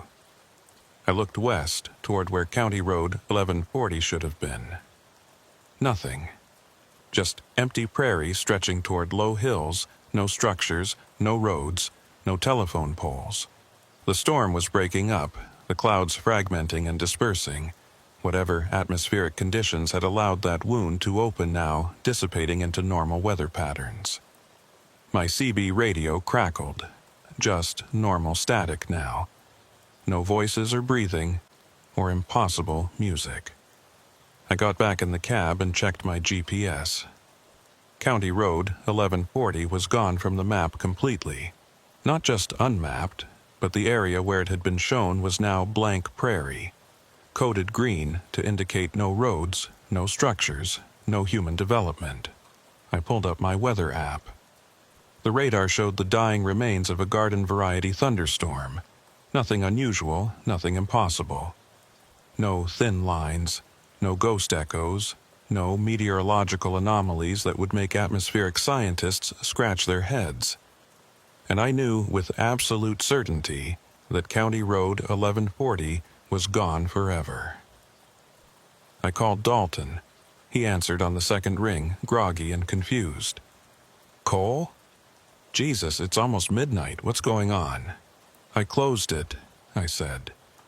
My voice sounded strange to my own ears. Hoarse, distant, like someone talking after a long illness. "The road, the wound, I closed it." "What? What are you talking about?" "I'm on Highway 160, about 20 miles south of Wichita. I just drove County Road 1140 and counted it closed. Brennan was right about everything. The temporal displacement, the electromagnetic interference, all of it. It was real." A long pause. I could hear Dalton sitting up, becoming fully alert. "Cole, are you okay? You sound—" "I'm fine. I'm more than fine. Dalton, I need you to check something. Pull up the NOAA radar archive for August 23rd, tonight, between 11:30 and 11:50 p.m. Tell me what you see." I heard him typing, clicking through databases. "Okay, looking at it now. There was a line of storms through central Kansas, pretty much done now. Nothing unusual that I can—" He stopped. "Wait, there's a note here. Radar anomaly at 11:34 p.m., a brief linear echo that appeared and then vanished. Meteorologists are calling it a processing error." "It wasn't an error," I said. "That was the road. That was me driving through it." "Cole, what the hell happened out there?" So I told him everything from the moment the road appeared on my GPS to the final count and the transition back to normal reality. I told him about the trapped drivers and the structures beyond the clouds and the version of my father that had tried to make me fail. I told him about Brennan standing between the poles in his work clothes, about counting backward through 54 years of wrongness. When I finished, Dalton was quiet for a long time. "You know how crazy this sounds, right?"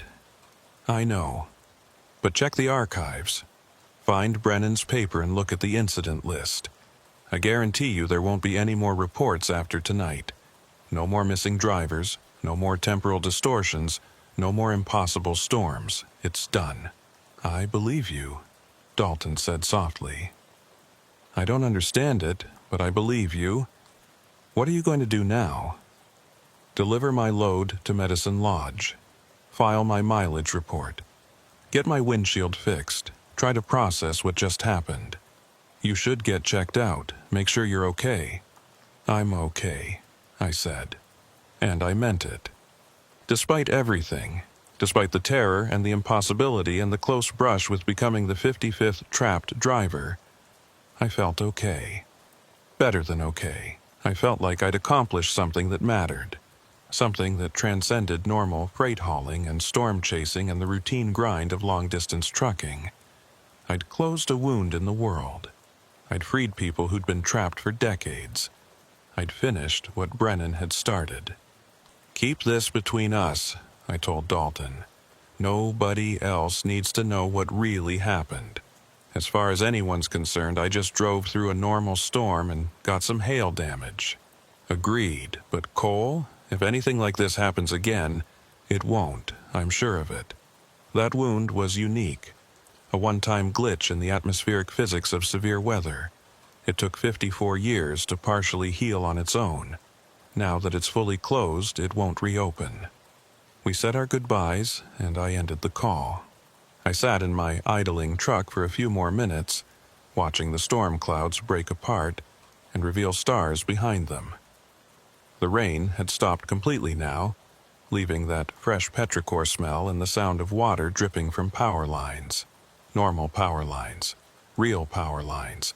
No handprints, no dark shapes, no impossible movements.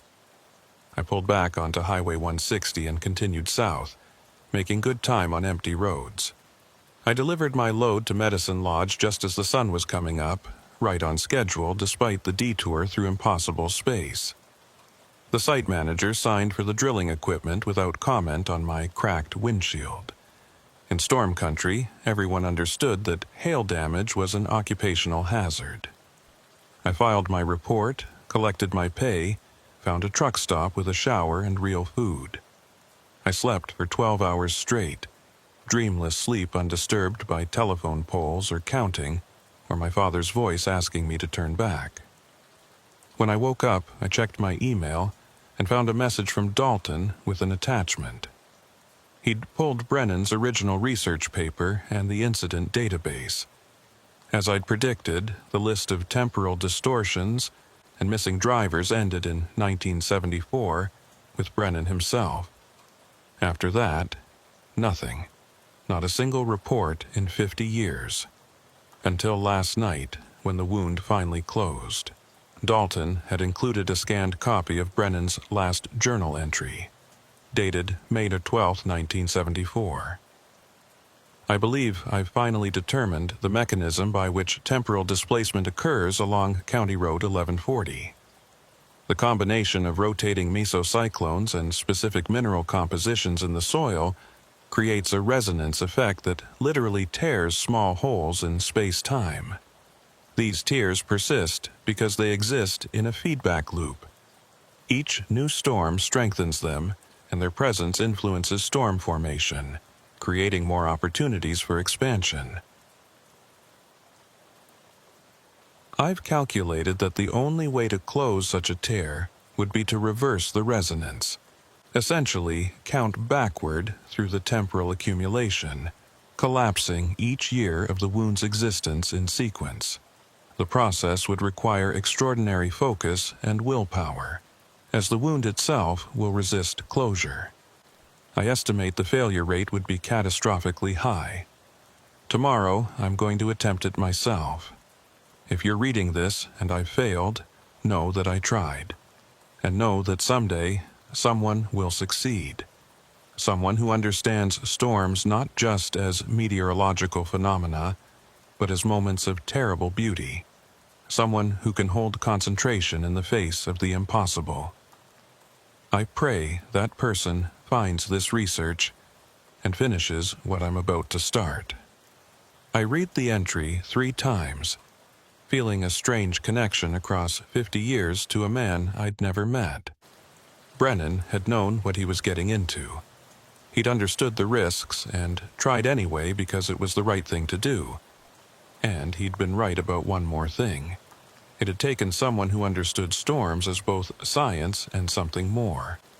A storm chaser trucker, someone who spent their life threading the needle between danger and exhilaration, who knew how to hold course when every instinct screamed to run. I closed the email and started my truck.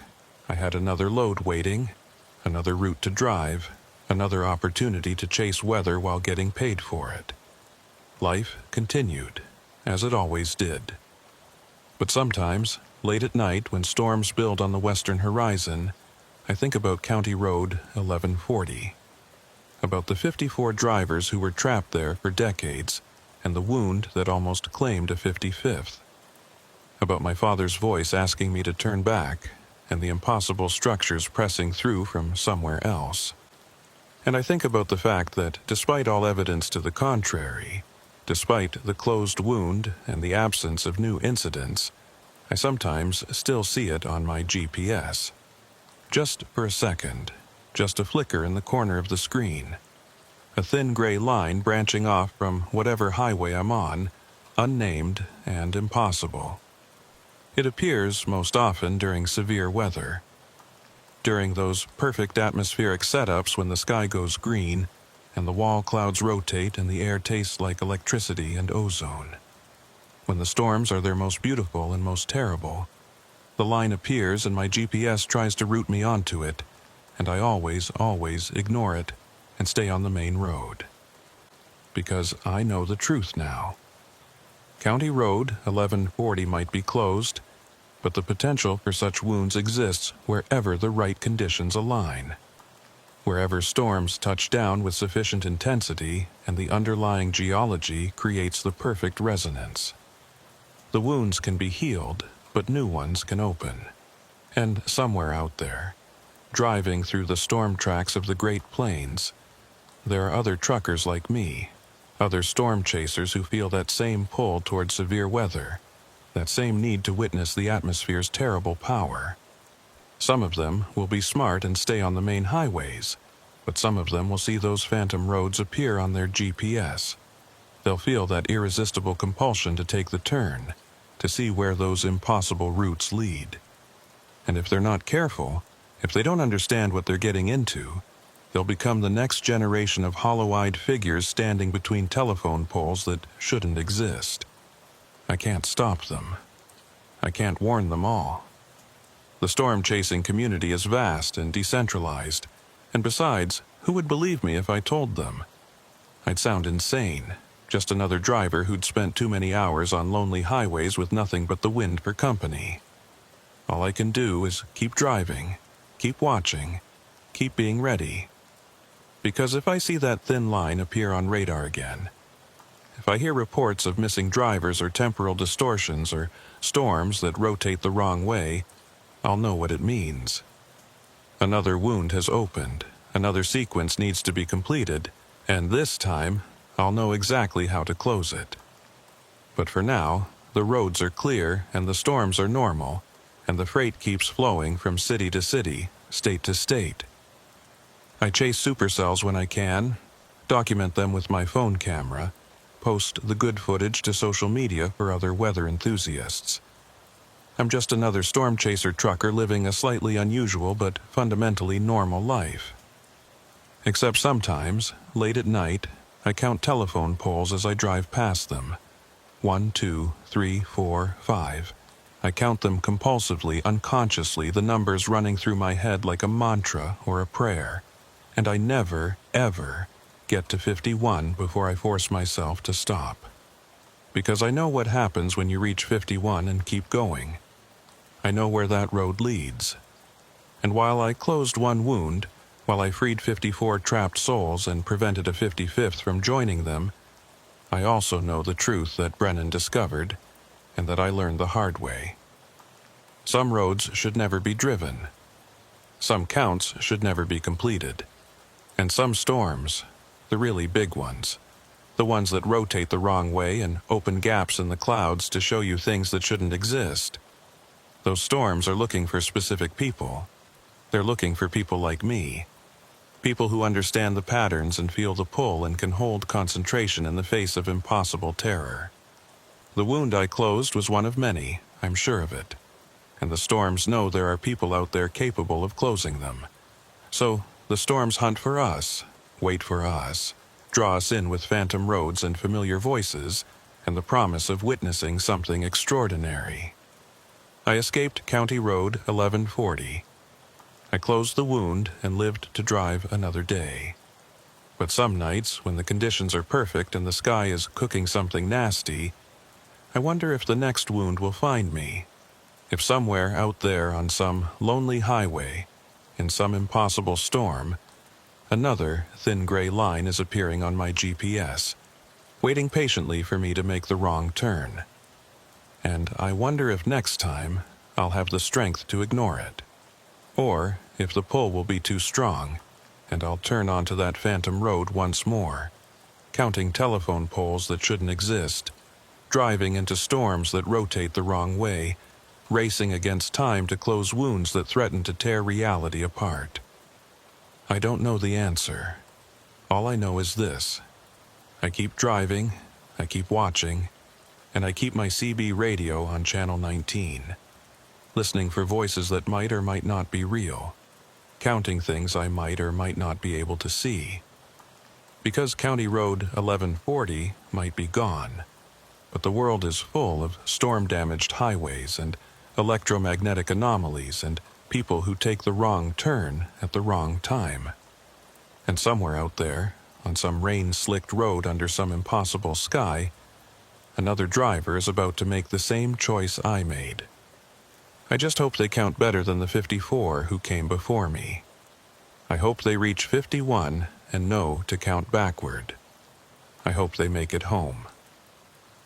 Because the storms are always building, the wounds are always waiting to open, and the line, that impossible, beautiful, terrible line, follows the pattern, follows the count, follows the line, follows the pattern, follows the count.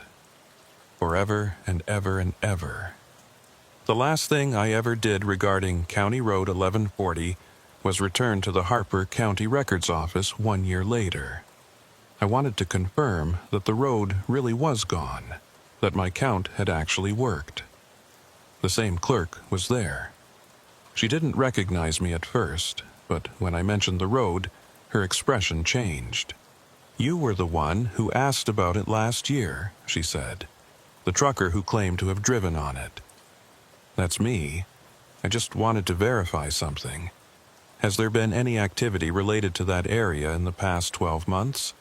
Any incidents, any reports, anything unusual?" She pulled up her computer and searched through records. Nothing, 0 reports. But there was something strange. She frowned at her screen. About 6 months ago, a survey crew went out to that area to update land use maps. They reported finding an old sign lying in the grass. Just a beat-up road sign with no writing on it anymore, weathered and rusted. They turned it into the County Historical Society. "Can I see it?"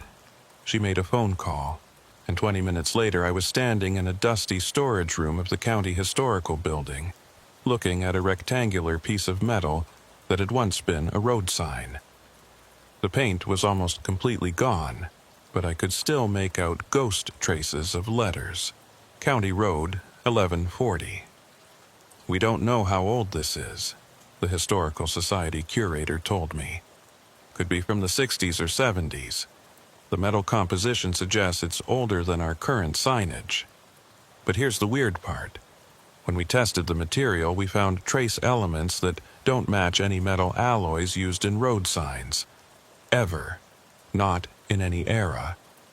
"What kind of elements?" She showed me the analysis report. Complex molecular structures, unusual isotopes, materials that looked almost like they'd been subjected to intense electromagnetic fields or extreme temperatures or both simultaneously. Materials that had been warped by contact with something that shouldn't exist. I thanked her and left, my mind spinning. The road was gone. The wound was closed. But artifacts remained. Physical proof that County Road 1140 had been real. Had been more than just a radar anomaly or a mass hallucination or a glitch in GPS systems. The storms had marked reality, scarred it, and even though the wound had healed, the scars remained.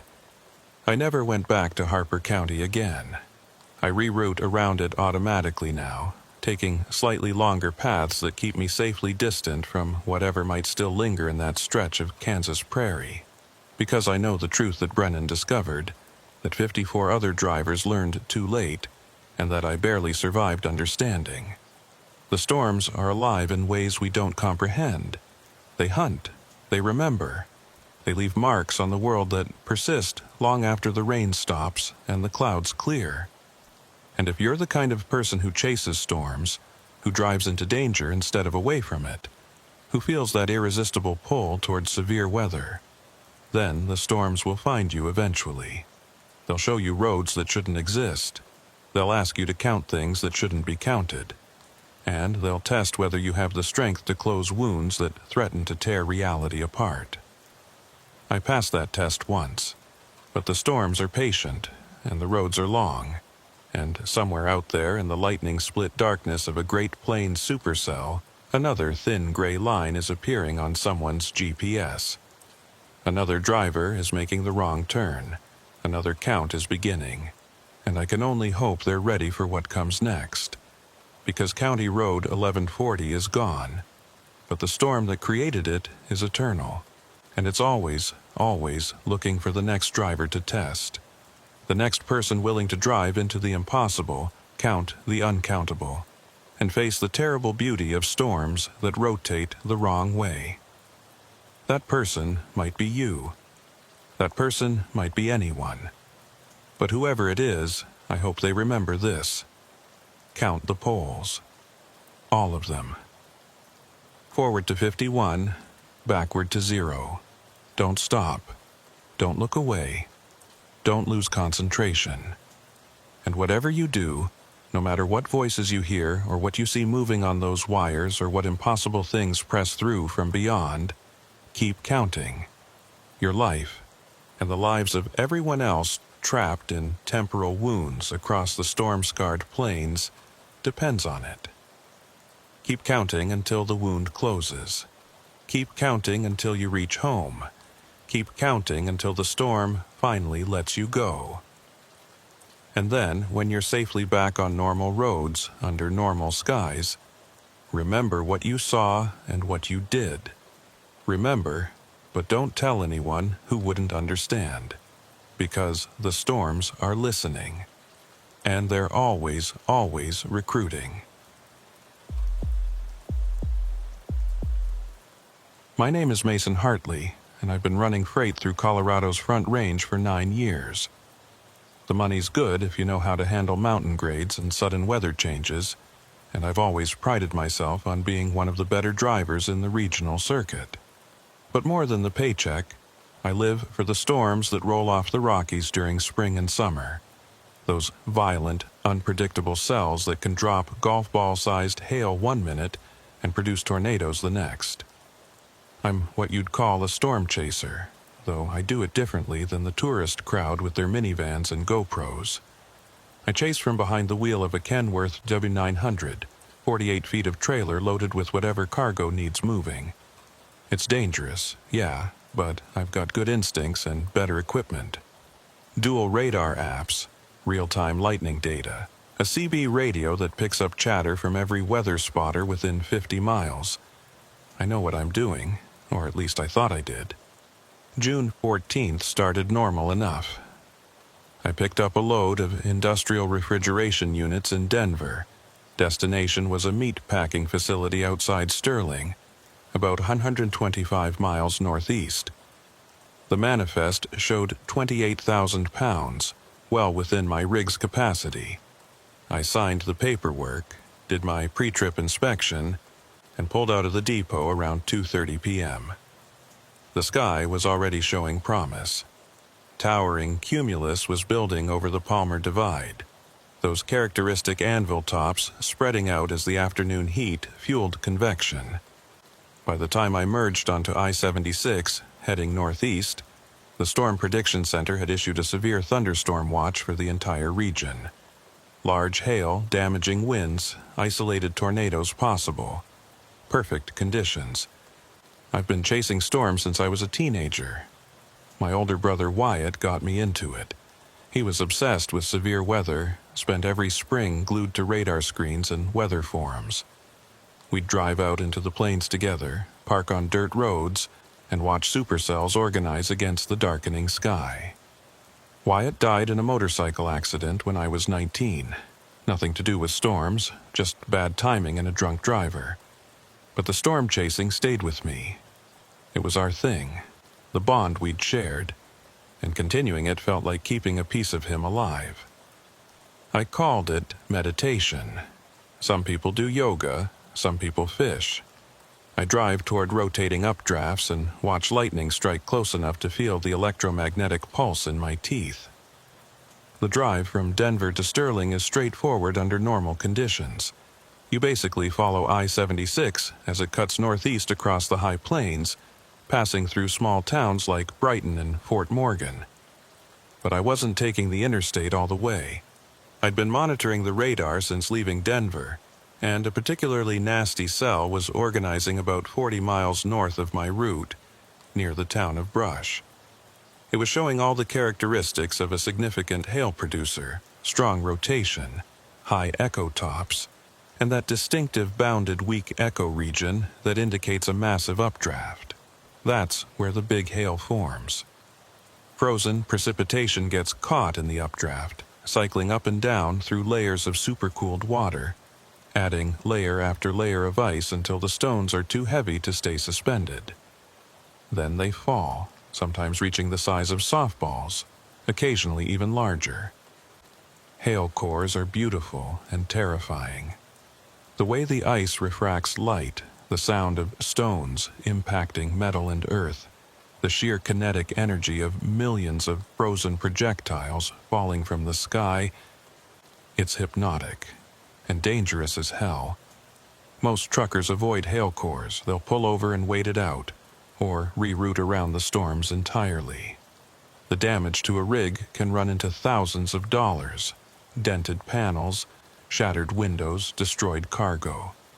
Insurance covers some of it, but you still take a hit on your safety rating and your schedule. I've driven through maybe a dozen hail cores over the years. Not straight through the center, I'm not suicidal, but close enough to experience the edges, to feel that adrenaline surge as marble-sized stones ping off the hood and windshield. You have to know your limits, know when to push and when to back off. It's a game of calculated risk. This particular cell looked like it would cross Highway 34 somewhere between Brush and Fort Morgan around 4 o'clock p.m. If I timed it right, I could take the exit at Fort Morgan, head north on a county road, and intercept the storm as it moved southeast. I'd see the structure, maybe catch some lightning, experience the forward flank without getting hammered by the core itself. I pulled off at Fort Morgan and topped off my fuel. The sky to the north was ominous, dark gray-green base, that sickly color that means the atmosphere's loaded with moisture and hail.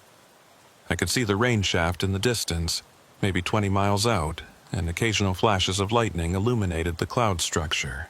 Beautiful. A guy at the pump next to me, driving a beat-up Silverado, watched me checking the sky. "You heading north?" he asked. "That's the plan. That's a bad storm. Just heard on the radio they're reporting baseball-sized hail near Hillrose. You might want to wait it out." "Appreciate the warning," I said, "but I've got a schedule to keep." He shook his head. "Your funeral, man." I finished fueling and pulled onto Highway 34, heading east for about 2 miles before turning north on County Road 29. This was farm country. Flat prairie broken up by irrigation circles and scattered homesteads. The road was well-maintained gravel, straight as an arrow, perfect for storm observing.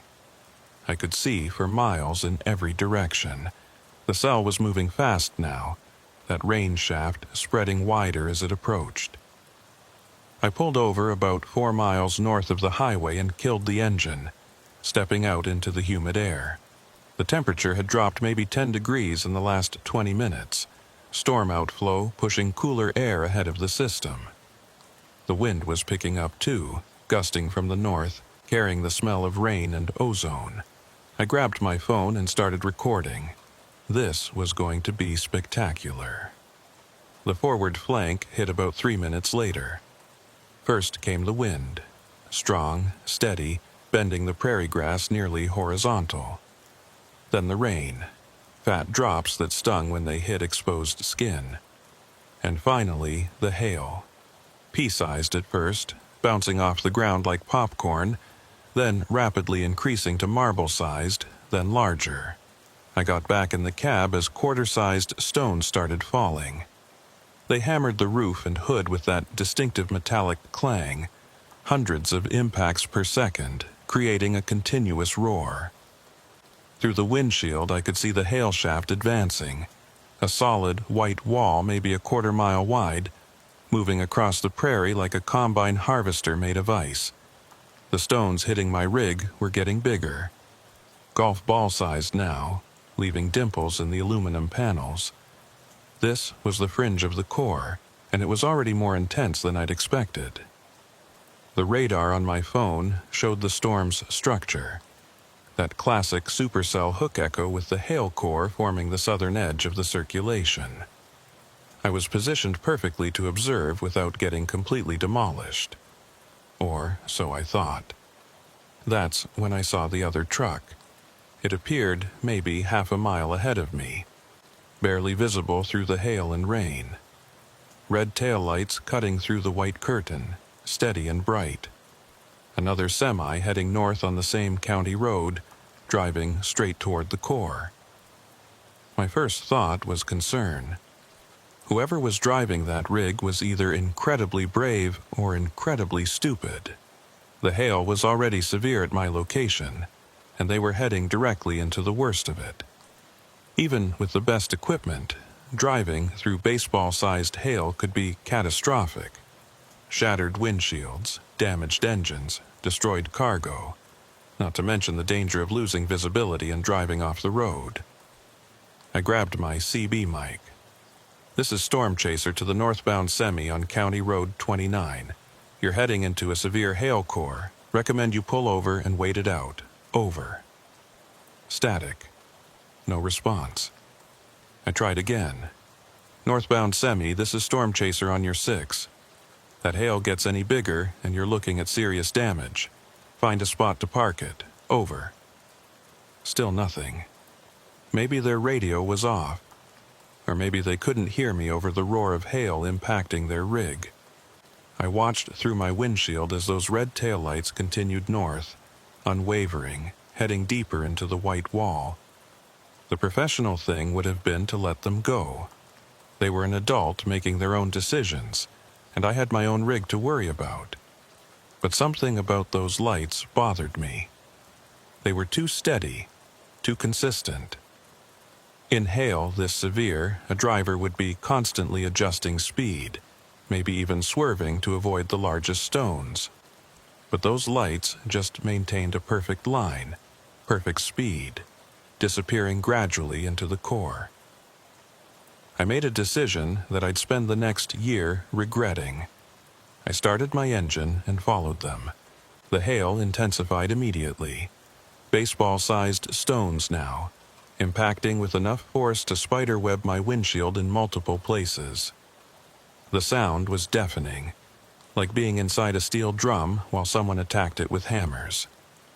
I turned my wipers on maximum, but they were nearly useless. All I could see was white. Hail falling so thick it blocked out everything else, but I could still see those red taillights ahead. They were maybe a quarter mile in front of me now, still maintaining that steady northward trajectory.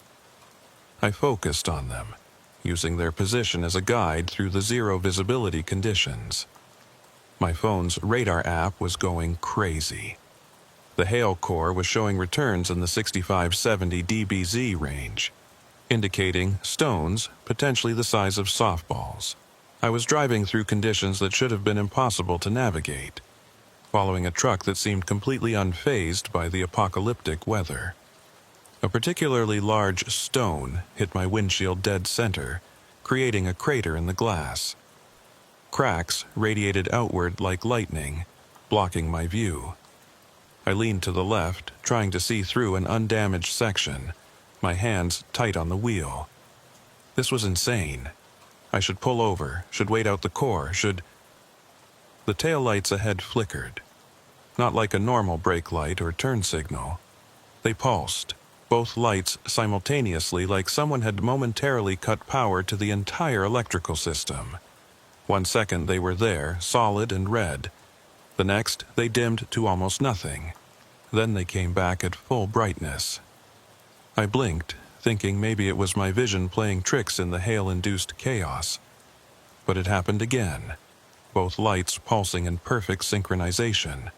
Off, on, Not random electrical failure, deliberate, patterned. 3 short pulses, 3 long pulses, 3 short pulses. SOS. Someone in that truck was signaling for help. I pressed harder on the accelerator, my rig groaning under the assault of hail but responding. The gap between us closed. 200 yards, 150, 100. The pulsing continued. That SOS pattern repeating over and over. But as I got closer, I started to notice other details that made my skin crawl. The truck's trailer wasn't taking damage. At least it didn't appear to be. Through the gaps in the hail, I could catch glimpses of the rig ahead, and its panels were pristine. No dents, no marks, no evidence that it was being pummeled by ice stones traveling at terminal velocity. My own trailer was getting destroyed. I could hear panels buckling, rivets popping, but that truck ahead looked like it had just rolled off the assembly line. 50 yards. The taillights were so bright now they hurt to look at, almost supernaturally vivid against the white hail backdrop. And I realized something else that didn't make sense. I couldn't see the stones hitting the truck. The hail was impacting the ground around it, bouncing off the road surface, but in the immediate area around the vehicle there was a gap, like the hail was avoiding it, like there was an invisible bubble protecting it from the storm. 25 yards. I was right behind them now, close enough to read the license plate if visibility had been better. The SOS pattern continued. 3 short, 3 long, 3 short, but faster now, more urgent. And underneath the taillights I could see something else. The mud flaps on the rear of the trailer, the kind with Chrome Girls or company logos. These ones had text, though I couldn't quite make it out through the hail. 10 yards. Close enough to see clearly, close enough to wish I hadn't. The mud flaps read, "If you can read this, you're too close." Standard trucker humor, but underneath that in smaller text, "Turn back while you still can." That wasn't standard. That wasn't humor. That was a warning. The taillights stopped pulsing and went completely dark, just like that. Full brightness to absolute nothing in an instant. No fade, no flicker, just gone. And in the same moment, the hail stopped. Not gradually, not tapering off. It just stopped mid-fall. I looked through my shattered windshield and saw hailstones suspended in the air, motionless like someone had hit pause on the storm. Thousands of ice spheres, ranging from marble-sized to baseball-sized, hanging perfectly still in space. My rig was still rolling forward, about 15 miles per hour, coasting toward where the other truck should have been, but the taillights were gone, and in the sudden, eerie silence I couldn't hear another engine. The suspended hailstones started to rotate. Not fall. Rotate. They turned in place, all of them simultaneously orienting toward some point above and ahead of me. And then they began to orbit, slowly at first but rapidly accelerating, creating a vortex of ice that spiraled around an empty point in space where the other truck had been. I hit the brakes. My rig slowed, tires crunching on the layer of hail that had already fallen. But I couldn't stop looking at that vortex, couldn't process what I was seeing. The hailstones were moving in perfect coordination, like they were being controlled, like they were part of some larger pattern I couldn't fully perceive, and then they fell. All at once, the stones dropped straight down with a sound like a million windows shattering. They hit the ground and the road and the fields in a single devastating impact. And when the dust and ice crystals cleared, I could see what lay ahead. The other truck was gone. Completely gone.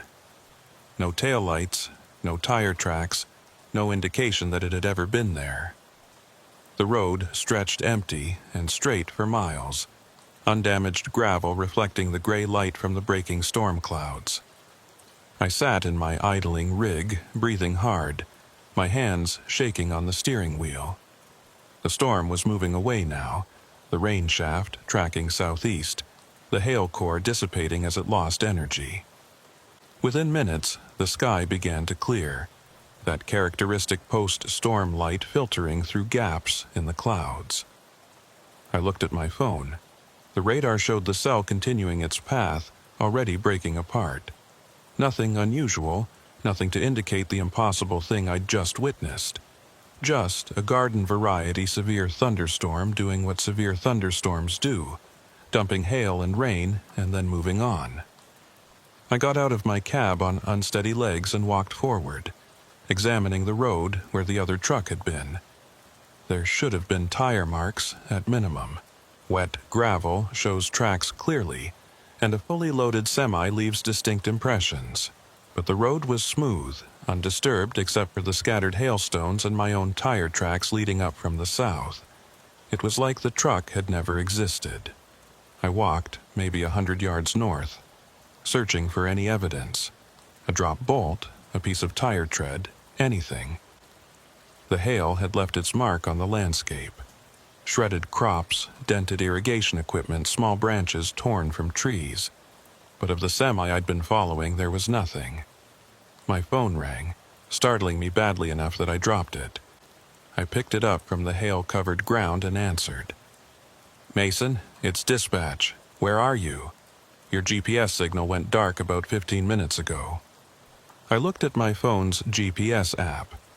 It showed me on County Road 29, about 4 miles north of Highway 34, exactly where I should be. But according to the timestamp, it had just reconnected. For the last 17 minutes, my position had been unknown. "I'm on CR 29, I said, my voice sounding strange to my own ears. "Just rode out a hailstorm, pretty severe, some signal interference from the weather." "Copy that. You still on schedule for the Sterling delivery?" I glanced at my rig. The windshield was a spiderweb of cracks. The hood was dimpled like a golf ball, and I could see daylight through gaps in the trailer panels. "I'm going to need a few hours. Took some hail damage. Need to assess if I can continue or need to arrange a tow." "Understood. Keep us posted." I hung up and walked back to my truck. The damage was extensive, but not catastrophic. The engine seemed fine, the transmission was responding, and while the windshield was nearly opaque, I could see well enough through the passenger side to continue driving. The trailer was a mess, but the cargo was industrial refrigeration units, heavy metal boxes that could take a beating. They'd probably be fine. But as I climbed back into the cab, I saw something that made my blood run cold. There was a photograph on my passenger seat. A Polaroid, the old-style instant film kind that develops in front of you. I picked it up with trembling hands. The image showed a truck, a semi identical to mine, down to the model and company markings. It was parked on a gravel road in what looked like perfect weather conditions, blue sky and sunshine. But the driver's side door was open and the cab was empty. And in the background, barely visible but unmistakably present, were what looked like ice formations, not natural ones. Geometric patterns of ice, crystalline structures that rose from the ground like skeletal fingers. I flipped the photo over. On the back, written in faded blue ink, June 14, 2018, CR 29. Took the bait. That was 6 years ago. To the day.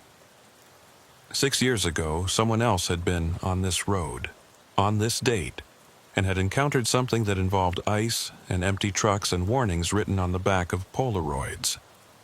I looked at my dash clock, 4:47 p.m. The storm had passed, the road was clear, and I had a delivery to make. The professional thing would have been to get moving, file a damage report, collect my insurance payout, and forget about the weird experience I'd just had. But I couldn't stop staring at that photograph, at that empty driver's seat and those impossible ice structures in the background, at the warning written by someone who'd been here before me, who'd somehow known, or hoped, that their message would reach another driver 6 years later. I tucked the photo into my logbook and started driving north, following the same route the vanished truck had taken. I told myself I was just completing my journey, just getting back on schedule. But deep down, I knew the truth. I was looking for answers, and I had a terrible feeling I was going to find them. I didn't make it to Sterling that night. After driving another 10 miles north on County Road 29, I pulled into a truck stop outside Brush to properly assess the damage and try to get my head straight. The hail had done a number on my rig. The windshield would need complete replacement. The hood was going to require panel beating, and at least 3 trailer panels had buckled badly enough that I'd need a shop to fix them before continuing. I parked in the back corner of the lot, away from other trucks, and called my insurance company. They put me on hold for 20 minutes before connecting me with an adjuster who sounded both skeptical and exhausted. "Let me get this straight," she said. "You drove into a hailstorm?" "Through one. I was caught in it unexpectedly. Your GPS log shows you turned north off Highway 34. Toward the storm. That doesn't sound unexpected, Mr. Hartley." I rubbed my face tiredly. "Look, I've been driving this route for 9 years. I know how to read weather. The storm intensified faster than predicted. I got caught in the core before I could find safe shelter." She made a non-committal sound. "We'll send an inspector out tomorrow morning. In the meantime, you're authorized to rent a hotel room. Keep your receipts. And, Mr. Hartley, your file shows 3 previous weather-related claims in the last 5 years. The underwriters are going to want to review your risk profile. Translation: keep driving into storms, and we'll drop your coverage."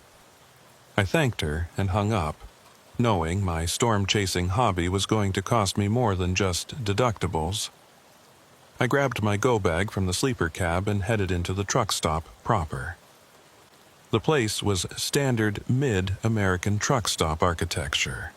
Attached diner, small convenience store, showers in the back. A handful of drivers were scattered around the dining area, eating late dinners and watching a baseball game on the wall-mounted TV.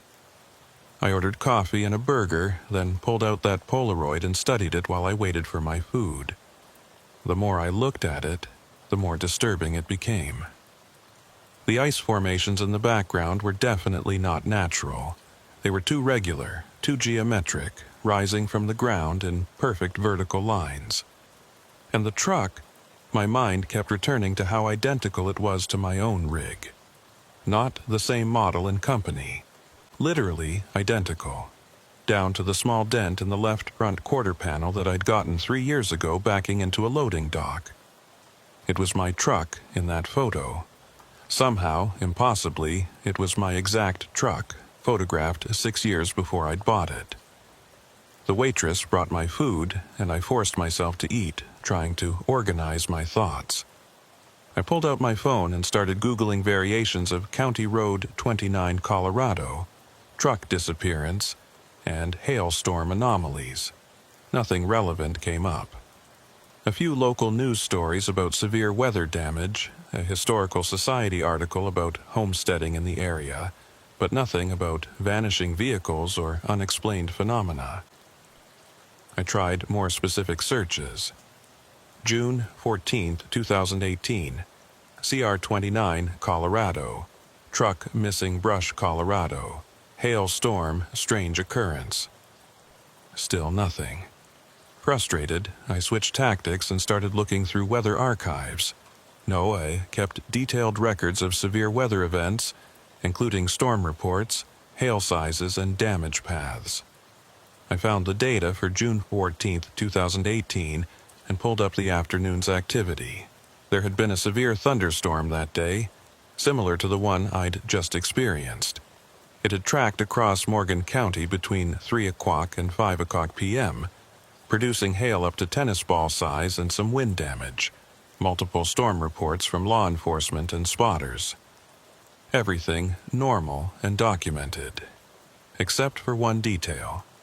At 4:47 p.m., The exact time on my dash clock when I'd found the photograph, there was a single report from a sheriff's deputy near Brush. The text was brief. Investigated possible vehicle in distress on CR 29. Found no vehicle. Possible false report from storm chaser. No action taken. 4:47 p.m. 6 years ago. On the same road, at the same time, someone had reported a vehicle that then couldn't be found. Just like the truck I'd followed into the hail core. My burger sat half-eaten as I dug deeper into the archives. I went back another 6 years to June 14, 2012. Same location, same approximate time, same weather pattern. And buried in the incident reports, unconfirmed report of semi-truck with distress signals on CR 29. Search conducted, no vehicle located. I felt cold despite the warm diner every 6 years. June 14th, around 4:47 p.m., County Road 29. The pattern was repeating. I pulled out a notebook and started calculating. 2024, 2018, 2012. If the pattern held, there should be reports in 2006, 2000, 1994. I searched the archives, but they only went back to 2005 for this region. I needed older records, physical documents that hadn't been digitized. The waitress refilled my coffee. "You doing okay, hun? You look like you've seen a ghost." "Actually," I said, making a snap decision, "do you know if the library is still open? The one in Brush?" She glanced at the clock on the wall. "Closed an hour ago. Opens again at 9 tomorrow. You looking for something specific?" "Historical records. Old newspapers, weather events, that kind of thing." "Oh, you'll want Marge. She's the head librarian and the local history expert. Been there for probably 30 years. If it happened in Morgan County, she knows about it." I thanked her and finished my meal, then checked into the adjacent motel. The room was exactly what you'd expect. Questionable carpet, thin walls, a TV that got maybe 3 channels. But it was clean enough, and more importantly, it gave me a quiet space to think. I spread out on the bed with my laptop and phone, continuing my research. I found a Facebook group for Colorado storm chasers and started scrolling through old posts. Most of it was standard chaser fare. Radar screenshots, rotation videos, arguments about whether particular clouds were wall clouds or just scud. But then I found a thread from 3 years ago that made me sit up. User Planes Tracker 88 had posted, "Anybody else experience weird stuff on CR 29 north of Fort Morgan? Was chasing a hail core today and swear I saw another chase vehicle that just wasn't there when I got close. Like it disappeared into the hail." Several responses ranged from jokes about heat stroke to technical explanations about visibility and heavy precipitation. But one response from a user named StormVet was different. "CR 29 has a reputation. Been chasing for 15 years and I avoid that road during severe weather. Lost a friend there in '06. They called it an accident, but the scene never made sense. Ask some of the old-timers. They know." I clicked on StormVet's profile, but it had been deleted. Planes Tracker 88's account was still active, though. I sent them a message. "Saw your post from 2021 about CR 29. I had a similar experience today. Would like to compare notes if you're willing to talk." It was nearly 11 p.m. I doubted I'd get a response tonight, but it was worth a shot. I closed my laptop and tried to sleep, but every time I closed my eyes I saw those red taillights pulsing their SOS signal, saw the hailstones hanging motionless in the air, saw that empty truck in the Polaroid. Around 2 a.m. I gave up on sleep and went back to my rig. The truck stop was quiet, just a handful of idling semis and the low hum of refrigerated trailers. I climbed into my cab, intending to grab some paperwork from the sleeper, when I noticed something odd. My dash cam was blinking. The little LED indicator that showed it was recording was flashing red instead of its normal steady green. I'd installed the camera 2 years ago after an accident that wasn't my fault, but was hard to prove. It had a 128GB card that could store about 48 hours of footage in a loop, automatically overwriting the oldest files. I pulled out my laptop and connected the camera, downloading the afternoon's footage. The files were there, time-stamped and organized. But when I tried to play the section from 4:30 p.m. to 5 p.m., the exact window when I'd been following the vanishing truck, the video was corrupted. Not blank, not missing, corrupted. The file existed, it was the right size, but when I opened it in my video player, all I got was static and distortion. White noise that occasionally resolved into fractured images. A glimpse of red lights, the white blur of hail, something that might have been ice formations but was too fragmented to be sure. I tried different video players, tried the recovery software I kept on my laptop for situations like this. Nothing worked. It was like the footage had been deliberately scrambled, reduced to visual noise that barely hinted at what had actually happened. But then I noticed something in the audio track. The video might have been destroyed, but the audio was mostly intact. I plugged in headphones and listened.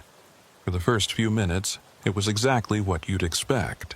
The roar of hail impacting the truck, the rumble of my engine, the occasional curse word as I struggled with visibility. But at timestamp 4:44:17, something changed. The hail noise remained constant, but underneath it, there was a new sound. A low frequency tone, almost subsonic, that made my head ache when I listened to it. Not quite a hum, not quite a pulse. Something in between. And woven through that tone were higher frequency sounds that almost sounded like words.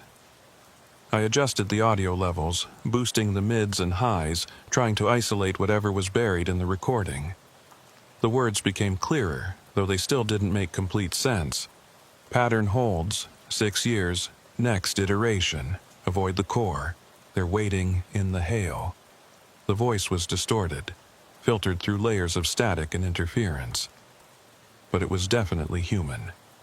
Someone speaking, their words somehow embedded in my dashcam audio from inside a hailstorm. Then, at timestamp 4:47:03, the exact moment when the taillights had gone dark, there was a sound like breaking glass combined with a scream. It lasted maybe 2 seconds, but it was visceral enough to make me pull the headphones off my ears. When I put them back on, the audio had returned to normal. Just hail and engine noise, no strange tones, no hidden voices. Whatever had happened during those 3 critical minutes had left its mark on my equipment, but the mark was fragmentary and nearly incomprehensible. I saved the audio file to 3 different locations: laptop, phone, cloud storage. Whatever this was, I wasn't going to lose the only evidence I had. My phone buzzed. A message from Planes Tracker 88. "Holy shit, you saw it too? I'm in Denver right now, but can drive out tomorrow if you want to meet. This isn't something to discuss over text." I replied, "Brush truck stop, noon tomorrow. I'm the guy with the hail-damaged Kenworth in the back lot." Their response came immediately. "See you then. And Mason, be careful. The pattern always completes itself, one way or another." That last sentence made my skin crawl. I closed all my devices and sat in the dark cab, listening to the truck stop's ambient noise and trying to convince myself that there was a rational explanation for everything I'd experienced. But deep down, I knew better. Something was happening on County Road 29 every 6 years. Something involving vanishing trucks and impossible ice formations, and voices recorded in static. And I'd just become part of the pattern, whether I wanted to be or not. I thought about that Polaroid in my logbook, about the warning written on the back. Took the bait. Whatever this was, it was designed to lure people in. Storm chasers, probably, since they'd be the only ones crazy enough to drive toward severe weather instead of away from it. It used our curiosity, our need to see and understand and document, as bait, and I'd bitten down hard. The question now was whether I could get off the hook before it was too late, or whether, like that truck in the photo, I was already caught in something that wouldn't let me go. I finally fell into an uneasy sleep around 4 a.m., slumped in the driver's seat, dreaming of red lights pulsing in hail-white darkness and voices whispering from inside the storm. The pattern holds. 6 years. Next iteration. They're waiting in the hail. I woke at 8:30 a.m. to sunlight streaming through my shattered windshield and the sound of trucks rumbling past. My neck ached from sleeping at an awkward angle, and for a moment I couldn't remember where I was or why my truck looked like it had been through a war zone. Then it all came back. The hail core, the vanishing semi, the photograph and the corrupted dash cam footage, the meeting I'd arranged with Planes Tracker 88 at noon. I grabbed a shower at the truck stop. The water pressure was terrible, but the hot water worked, and changed into clean clothes. My phone showed 2 missed calls from dispatch and a text from the insurance adjuster saying she'd be at my location around 10 a.m. I also had a notification from my cloud storage service. The dashcam audio file I'd uploaded had been flagged for unusual content and placed in quarantine. That was new. I logged into my account and checked the file properties. According to the automated scan, the audio contained frequency patterns inconsistent with standard recording parameters and possible embedded data structures. The system had automatically separated it from my other files and marked it for manual review. I downloaded a fresh copy to my laptop before the cloud service could delete it entirely, then headed into the diner for coffee and breakfast. The morning crowd was different from last night, a mix of local farmers and road crews, plus a few truckers prepping for early runs. The TV was showing weather forecasts, and I caught the tail end of a severe weather outlook for eastern Colorado. Another round of supercells expected this afternoon and evening along the Palmer Divide. Large hail and damaging winds will be the primary threats, with an isolated tornado or two possible. Residents are advised to have multiple ways to receive warnings. June 15th, a day after my encounter. The pattern was on a 6-year cycle, but that didn't mean the area was safe between iterations. Severe weather was just part of life on the high plains. I was halfway through my eggs when a sheriff's deputy walked in and scanned the dining area. His eyes landed on me, and he walked over to my booth. "Mason Hartley?" he asked. "That's me." "Deputy Raines, Morgan County Sheriff's Office. Got a few minutes to answer some questions?" My stomach sank. "About what?" "Your incident yesterday on County Road 29. Insurance company called it in as a potential fraudulent claim. Said your GPS data showed you deliberately drove into a severe hailstorm." He pulled out a small notebook. "Mind telling me what you were doing up there?" I chose my words carefully. "I'm a commercial driver. I was en route from Denver to Sterling when I encountered severe weather. I attempted to avoid the worst of it, but misjudged the storm's intensity. That's all." "Uh-huh." He didn't sound convinced. "And you weren't storm chasing? Wasn't trying to get close to the hail core for photographs or video?" "I observe weather sometimes, yeah, but I wasn't intentionally putting myself or my cargo in danger." "Because we've had issues with storm chasers on that road before. People driving into dangerous conditions, blocking emergency access routes, creating hazards for other drivers."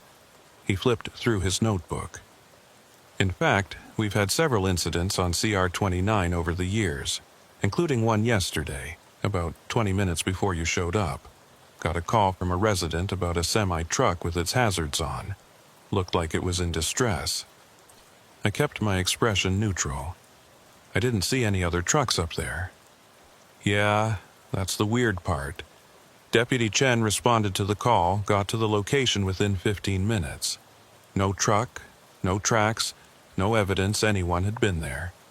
Just like, he trailed off, flipping back a few pages.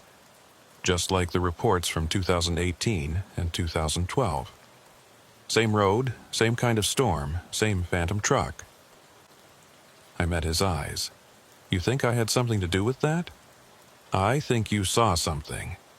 And I think you didn't report it because you were worried about your insurance claim. He closed his notebook. Here's my card. If you remember any details that might be relevant, any other vehicles, any unusual circumstances, give me a call. Meanwhile, stay off CR29. For your own safety. He left before I could respond. I finished my breakfast in silence, processing the encounter. The deputy clearly knew something was off about that road, but he was being careful about how much he said. The pattern of reports, the consistency across multiple years, he'd noticed, even if he couldn't explain it. The insurance adjuster showed up at 10:15, a no-nonsense woman in her 40s who took photographs of my damage, measured hail impact dents, and filled out forms on a tablet. She was professional but skeptical, especially when she examined the trailer panels. These dents are consistent with large hail, she said. But the pattern is strange. See here? She pointed to a section of panel near the rear. The impacts are evenly distributed, almost geometric. Hail typically leaves random patterns. This looks almost intentional. I don't know what to tell you. That's how the storm left it. She made a note on her tablet. We'll process the claim, but expect a premium increase. And Mr. Hartley, my system shows your GPS signal disappeared for 17 minutes yesterday afternoon. That's unusual. GPS doesn't typically go offline unless there's significant equipment failure or deliberate jamming. The storm was severe. Electrical interference from lightning, maybe. Maybe. She didn't sound like she believed me. We'll be in touch. She left, and I spent the next hour securing a rental windshield through a local auto glass company. They promised installation by 3 p.m., which meant I'd lose most of the day but could potentially complete my delivery to Sterling by evening. At 11:45, I walked to the far end of the truck stop parking lot and waited. A few minutes later, a silver Ford Escape pulled in and parked next to my rig. The driver was a woman in her early 30s, wearing a University of Oklahoma storm-chasing t-shirt and carrying a laptop bag. "Mason?" she called out. "That's me. You must be Plains Tracker 88. Avery Sloan." She shook my hand, her grip firm. "Thanks for meeting. I wasn't sure you'd actually show up." "Why wouldn't I?" "Because most people who encounter what you encountered yesterday convince themselves it didn't happen. They rationalize it away, file it under weird experience, and move on. The fact that you're still investigating means you're either really brave or really stubborn." "Probably the second one," I said. "You want to talk in my cab or yours?" "Yours. I want to see the damage." We climbed into my Kenworth, and Avery immediately pulled out a device I didn't recognize, some kind of handheld scanner with a small display. She swept it around the cab, watching the readout intently. "What is that?" I asked. "Magnetometer. Measures magnetic field strength and distortions. If you experienced what I think you experienced, there should be residual." The device beeped sharply. "Yeah, there it is. Your cab is showing magnetic anomalies consistent with exposure to extreme electromagnetic fields, way beyond what normal lightning could produce." She showed me the display. I didn't understand most of the numbers, but the bar graph was clearly indicating something abnormal. "Okay," I said slowly. "So what does that mean?" "It means what you saw wasn't just a regular truck, and what you drove through wasn't just a regular hailstorm." She put the device away and pulled out her laptop. "Let me show you what I've been working on." She opened a document filled with data tables, photographs, and hand-drawn maps. 3 years ago, I had an experience almost identical to yours. June 14th, 2021, on County Road 29. I was chasing a supercell, got close to the hail core, and saw another chase vehicle ahead of me. Looked like it was in trouble. Hazard lights flashing, erratic movement. I followed it into the core to offer assistance. And it disappeared, I finished. Exactly. 1 second it was there, the next it was gone. No tracks, no evidence it had ever existed. But unlike you, I didn't have any proof. No photographs, no audio recordings, nothing. Just my word against the universe. People thought I'd hallucinated from lightning proximity or got confused in the low visibility. But you knew it was real. I knew it was real, so I started researching. Found the pattern of reports every 6 years, found the consistent timing and location, and I started talking to other storm chasers, asking if anyone else had seen weird stuff on that road. She pulled up a list of names. Over the past 3 years, I've identified 8 people who had experiences similar to ours. Most won't talk about it publicly, but privately they'll confirm it. Vanishing vehicles, usually trucks. Strange electromagnetic effects. Time anomalies. Time anomalies? GPS blackouts, like you experienced. But also clocks running wrong, people losing chunks of time they can't account for. One chaser swears he was in the hail core for maybe 5 minutes, but his dash cam showed nearly an hour of footage. All corrupted, just like yours, but the timestamps were there. I pulled out the Polaroid from my logbook and showed it to her. I found this on my passenger seat after the encounter, dated June 14th, 2018. Avery's eyes widened. Oh my God, this is the first physical evidence anyone's found. Can I take a photo of it? Go ahead. She photographed both sides of the Polaroid, then studied the image on the back closely. Those ice formations. I've seen something similar in one of my visualizations. Here, look. She opened another file on her laptop, this one showing 3D renderings of what looked like crystalline structures. I've been working with a physicist friend of mine, trying to model what kind of conditions could create the effects we've observed. The magnetic anomalies, the electromagnetic interference, the apparent time distortion. Her theory is that under specific atmospheric conditions, extreme hail production, strong rotation, unusual vertical wind shear, you can get temporary formations of structured ice that act as waveguides for electromagnetic energy. Waveguides. Essentially, the ice crystals align in ways that concentrate and direct electromagnetic fields. Think of them like fiber optic cables made of frozen water. They can trap energy, bend it, create localized field effects that mess with electronics and maybe even space-time itself on a very small scale. I thought about those geometric ice structures in the Polaroid. So you're saying the hail creates these formations, and they somehow, what, trap vehicles? Not exactly. More like they create an intersection point. A place where the normal flow of cause and effect gets disrupted. You saw a truck that might not have been a truck at all, might have been more like an echo or a reflection of something that happened before, or will happen later. The pattern repeats every 6 years because that's how long it takes for the conditions to align properly. Same date, same location, same atmospheric setup. That's insane.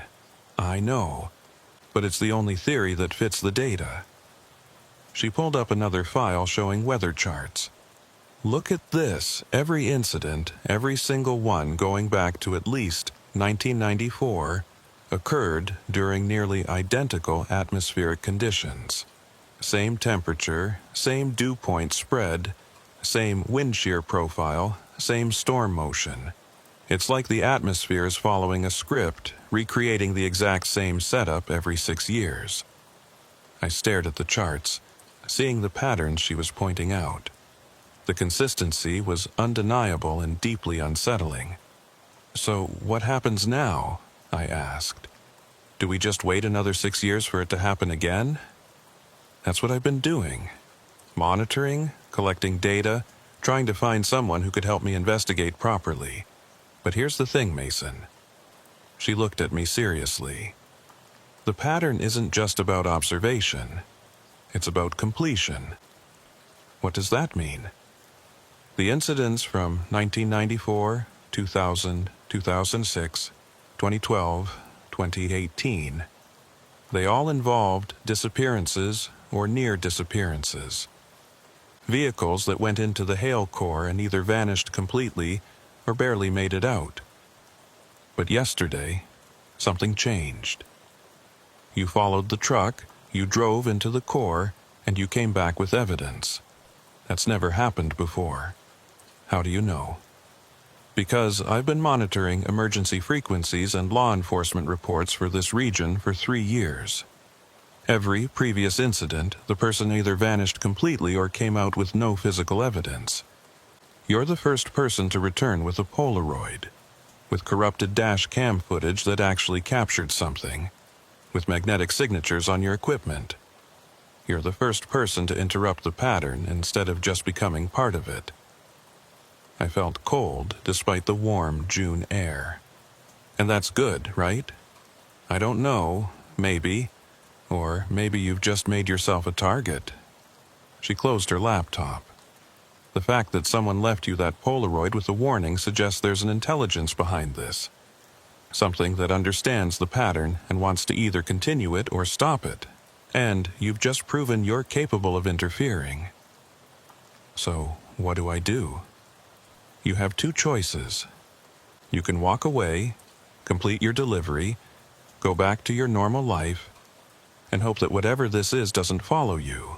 Or," she paused, choosing her words carefully, "or you can come with me this afternoon and help me investigate the source." "The source?"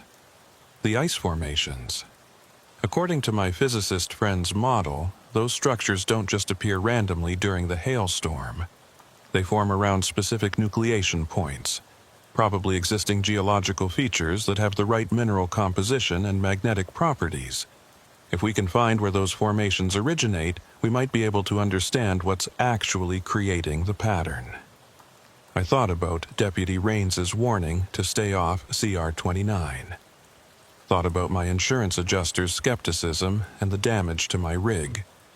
Thought about the fact that I had a job to do and responsibilities to meet. But I also thought about that voice in my corrupted dash cam audio. They're waiting in the hail. "When?" I asked. Avery smiled grimly. "Forecasts show another severe weather outbreak this afternoon. Not as intense as yesterday, but good enough. We've got maybe 4 hours before the storms start firing. That's enough time to get to CR-29, locate the nucleation points, and set up monitoring equipment before the hail starts." "This is insane. Completely. But you've already seen the impossible.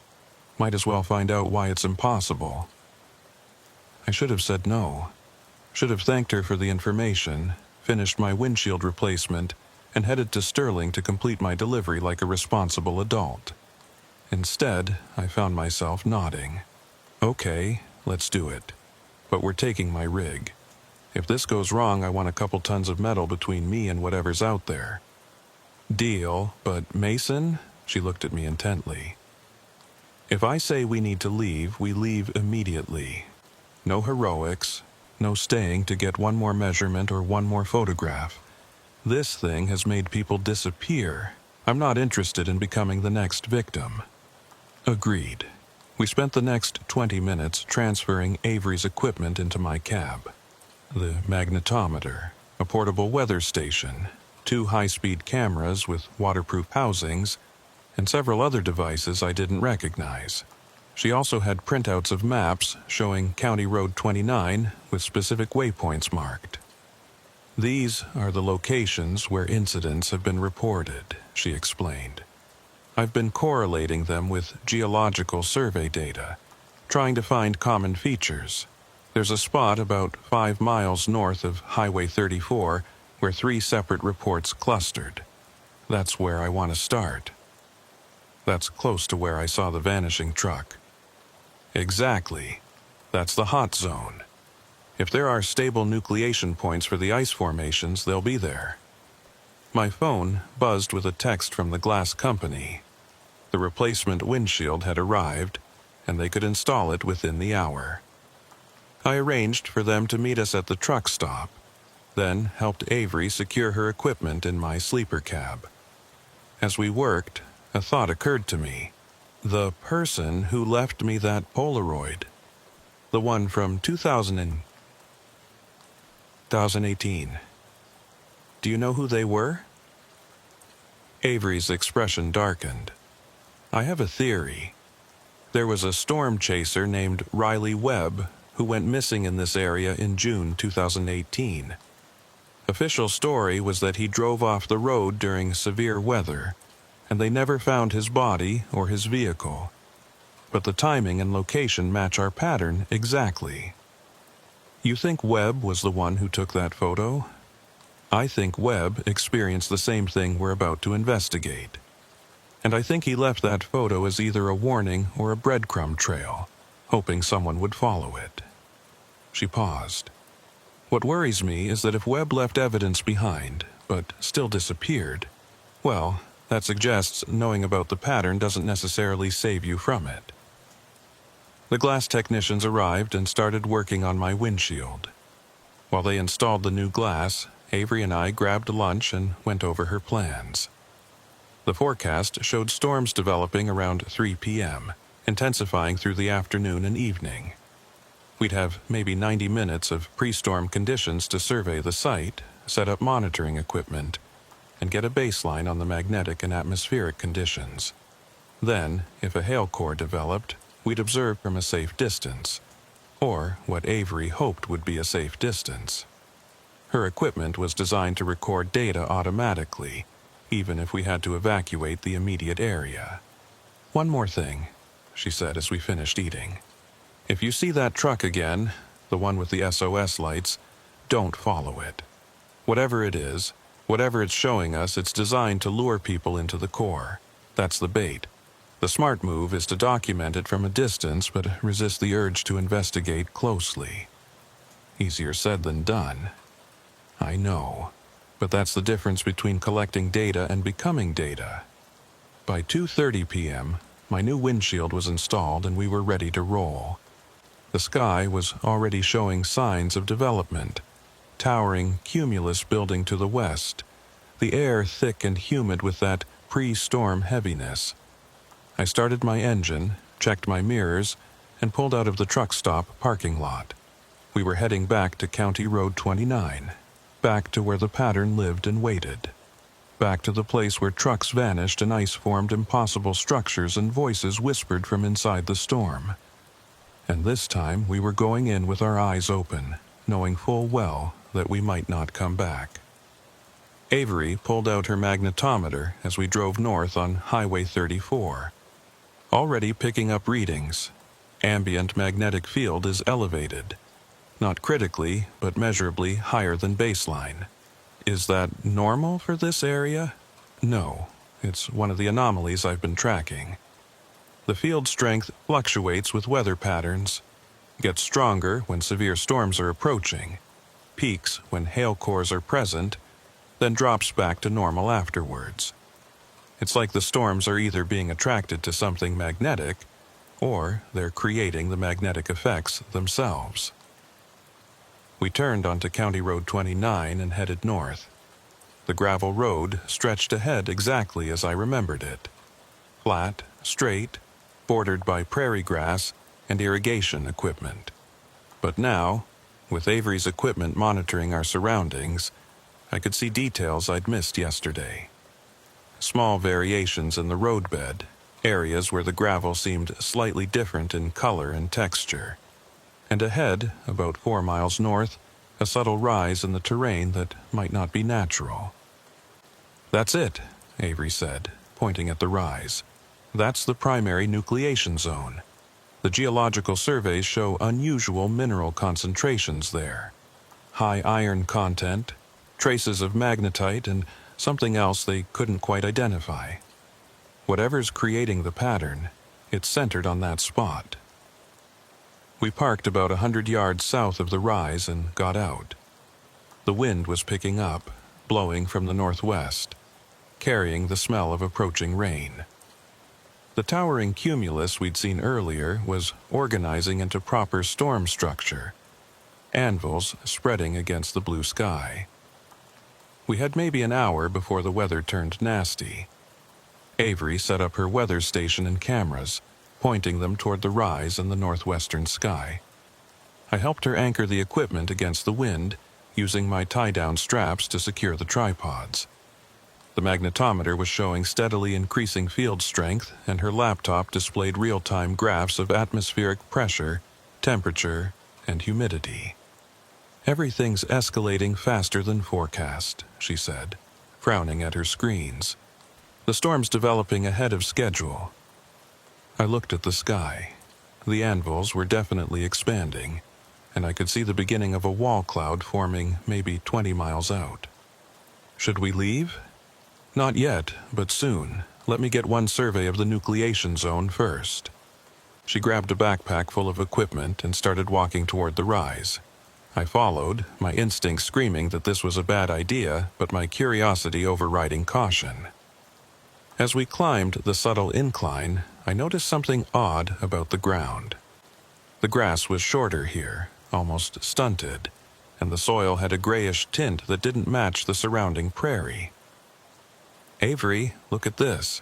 She knelt and took a soil sample, placing it in a small plastic bag. Ash content. Significant ash content mixed into the topsoil. Like something burned here, but not recently. This is old, weathered. Lightning strike? Too widespread. Lightning would create a localized burn pattern. This covers at least a quarter acre. She stood and swept her magnetometer across the area. The device immediately started beeping rapidly. "Shit, magnetic reading is off the charts. This isn't natural. This is..." Thunder rumbled to the northwest, much closer than it should have been. I looked up and saw the storm had intensified dramatically in just the few minutes we'd been examining the site. The wall cloud was now maybe 10 miles away and rotating visibly. "Avery, we need to go." "Just one more reading." "I need to confirm." She stopped mid-sentence, staring at her magnetometer. "Oh no." "What?" "The field strength. It's not just elevated, it's pulsing, like a heartbeat. And the frequency..." She looked up at me, her face pale. "It matches the audio pattern you recorded yesterday, the subsonic tone. This isn't random magnetic fluctuation, it's organized. It's structured." "Are you saying this thing is intentional?" "I'm saying whatever created this pattern might still be active." She grabbed her backpack. "We need to..." The hail started. No warning, no gradual buildup. One second the sky was merely threatening. The next it was dumping marble-sized ice stones with devastating intensity.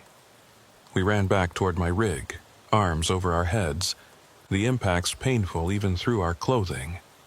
I reached the cab first and yanked the door open, practically throwing Avery inside before climbing in after her. Hail hammered the roof and hood with that familiar deafening roar. Through the windshield I could see the wall cloud approaching much faster than physics should allow. "That's not possible," Avery said, staring at her laptop. "The storm's moving at nearly 60 miles per hour. That's twice as fast as forecast. And the rotation..." She pointed at the radar display. "Look at the velocity couplet. It's not just rotating, it's spinning up, right over us." I started the engine. "We're leaving, now." But when I put the transmission in reverse, nothing happened. The engine was running, the gauges showed normal readings, but the rig wouldn't move. I tried forward, still nothing. It was like we were locked in place. "Mason!" Avery's voice was barely audible over the hail. "Look." I followed her gaze out the windshield and felt my blood turn to ice. The ice formations were forming. Rising from the ground maybe 50 yards ahead, geometric structures of frozen water that grew as we watched. They weren't being built by the falling hail. They were emerging from the soil itself, pushing up through the earth like crystalline plants growing in fast forward. And they were glowing. Faintly, but unmistakably, each formation emitted a cold blue-white light from its core. "The nucleation points," Avery whispered. "They're activated. The hail isn't causing this. It's responding to it. The formations are creating the hail." As if to confirm her words, the hailstones began falling in patterns. Not random impacts, but organized streams, spiraling around the ice formations like water circling a drain. The formations were pulling the hail toward them, concentrating it, using it to grow larger and more complex. And between the formations, barely visible through the hail curtain, I saw the truck. Red taillights pulsing their SOS signal. The same semi I'd followed yesterday, or something wearing the same form. It was parked maybe 30 yards from the largest ice formation, its hazard lights reflecting off the crystalline structures. "Don't look at it," Avery said urgently. "It's the bait. It wants you to go investigate, to get close to the formations. That's how it—" My door opened. I didn't touch the handle. I wasn't even near it. But the door swung open on its own, and a blast of cold air filled the cab. Not just cold. Frozen Arctic.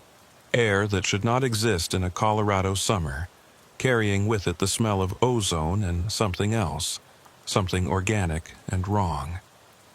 The SOS lights pulsed faster. 3 short, 3 long, 3 short. Over and over, more urgent with each iteration. "Close the door," Avery said. "Mason, close the—" I was already climbing out. I couldn't help it. My body was moving on autopilot, drawn toward those lights and the formations behind them. Some part of my brain was screaming at me to stop, to get back in the cab, to drive away if the engine would let me. But a larger part was simply curious. Needed to know what was inside that truck. Needed to understand what the ice formations were showing me. Needed to complete the pattern. My feet crunched on hail-covered ground. The stones were still falling, but they parted around me like I had my own invisible umbrella. Where I walked, there was clear air. Where I wasn't, the hail hammered down with undiminished intensity. "Mason!" Avery's voice, distant and muffled.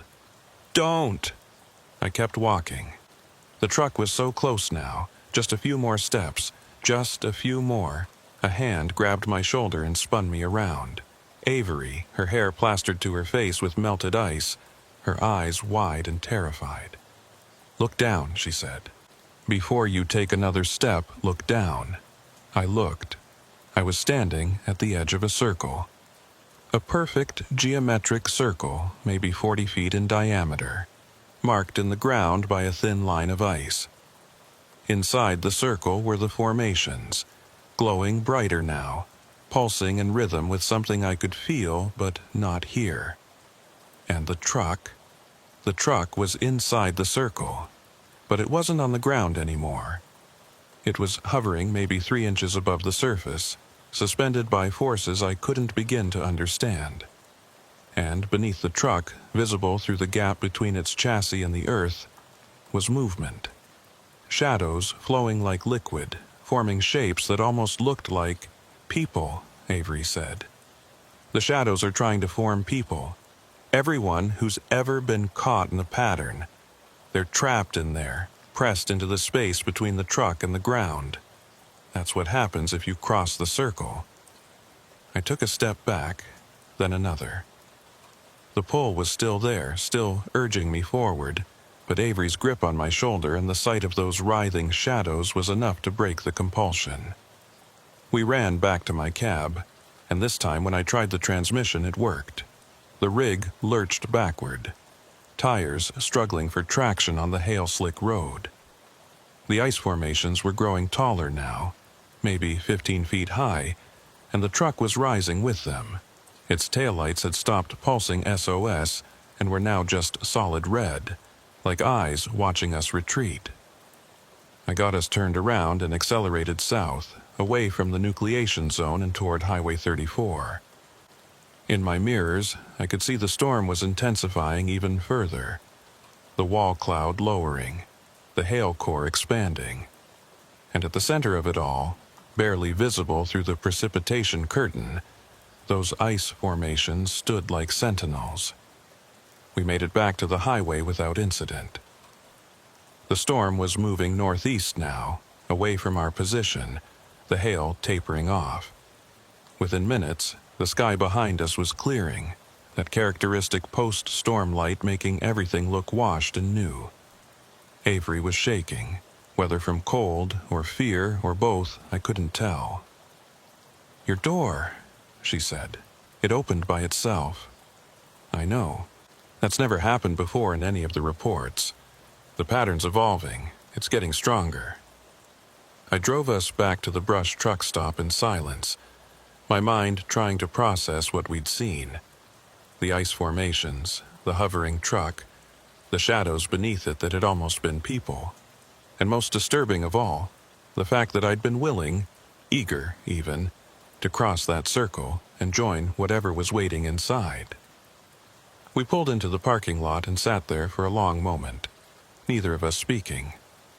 Finally, Avery pulled out her laptop and checked the recordings from her cameras.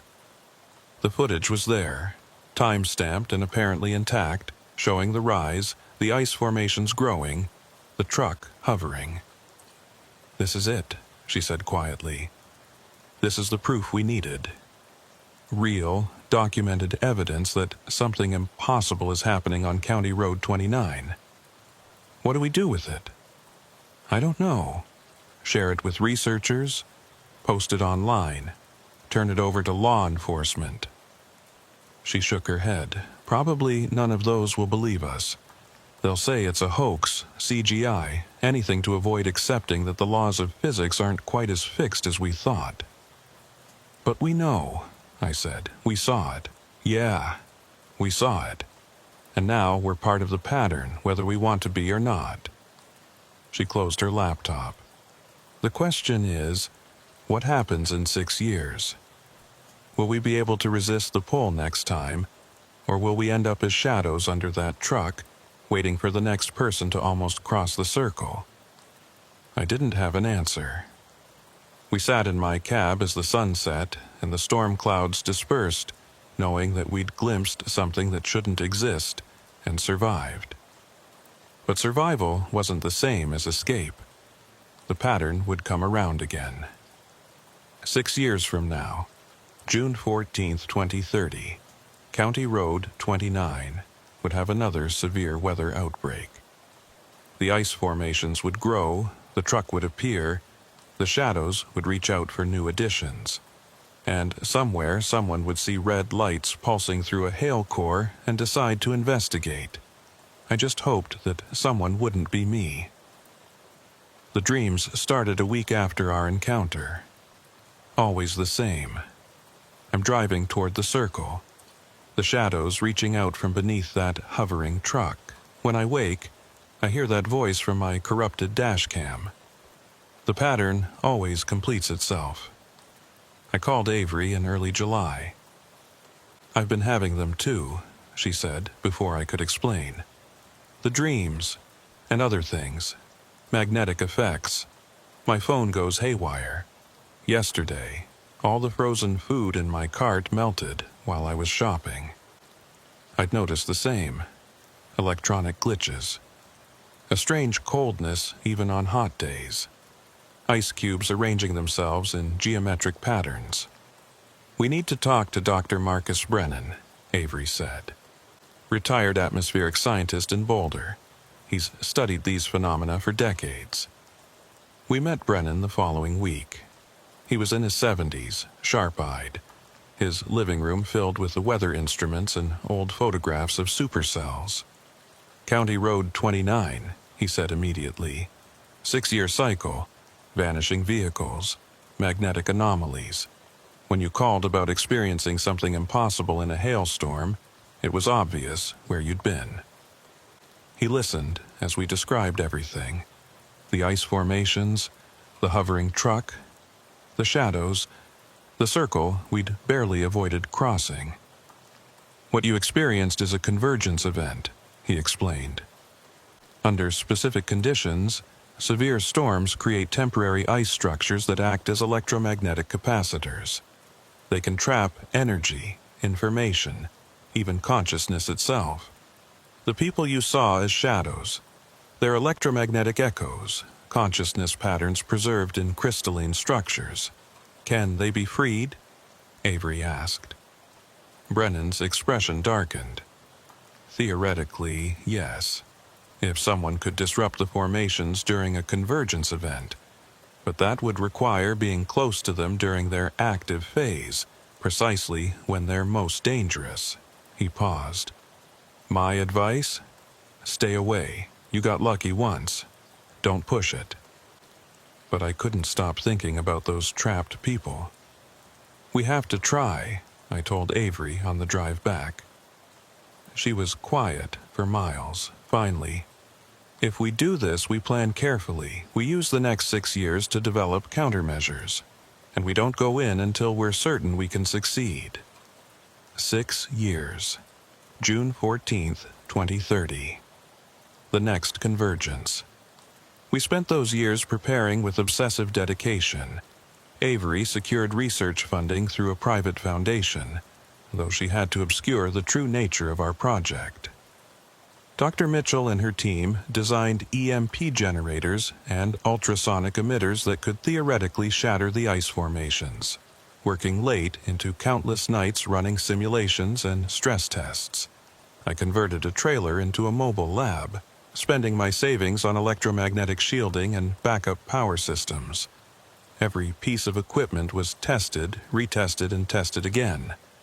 I installed redundant cooling systems, reinforced the chassis to handle the weight of our disruptors, and added a secondary control station in case the primary failed.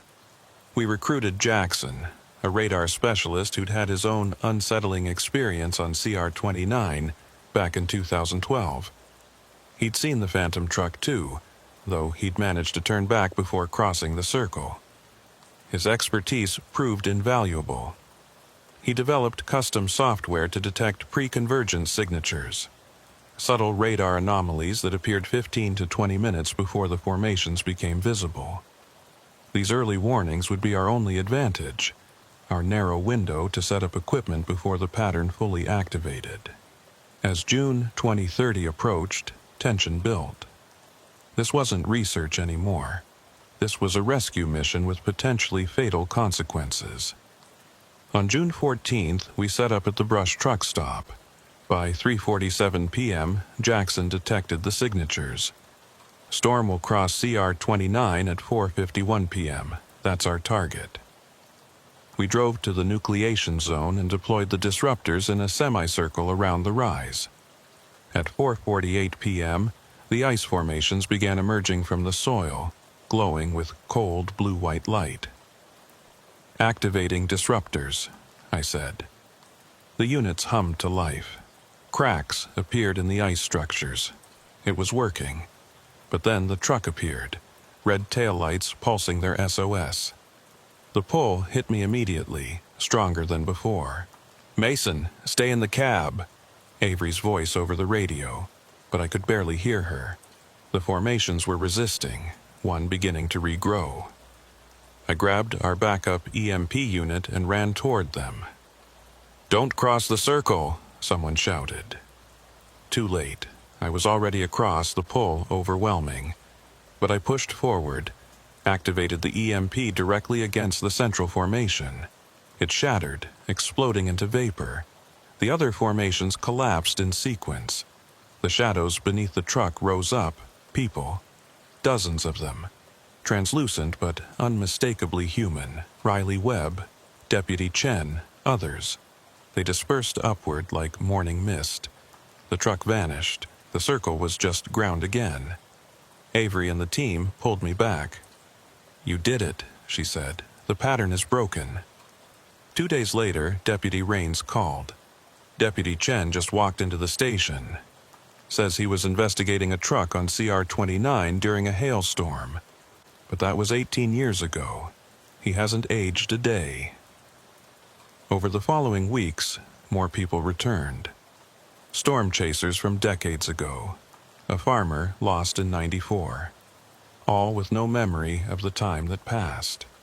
The media went wild with theories, none close to the truth. County Road 29 is just a normal road now. The formations are destroyed, the pattern broken.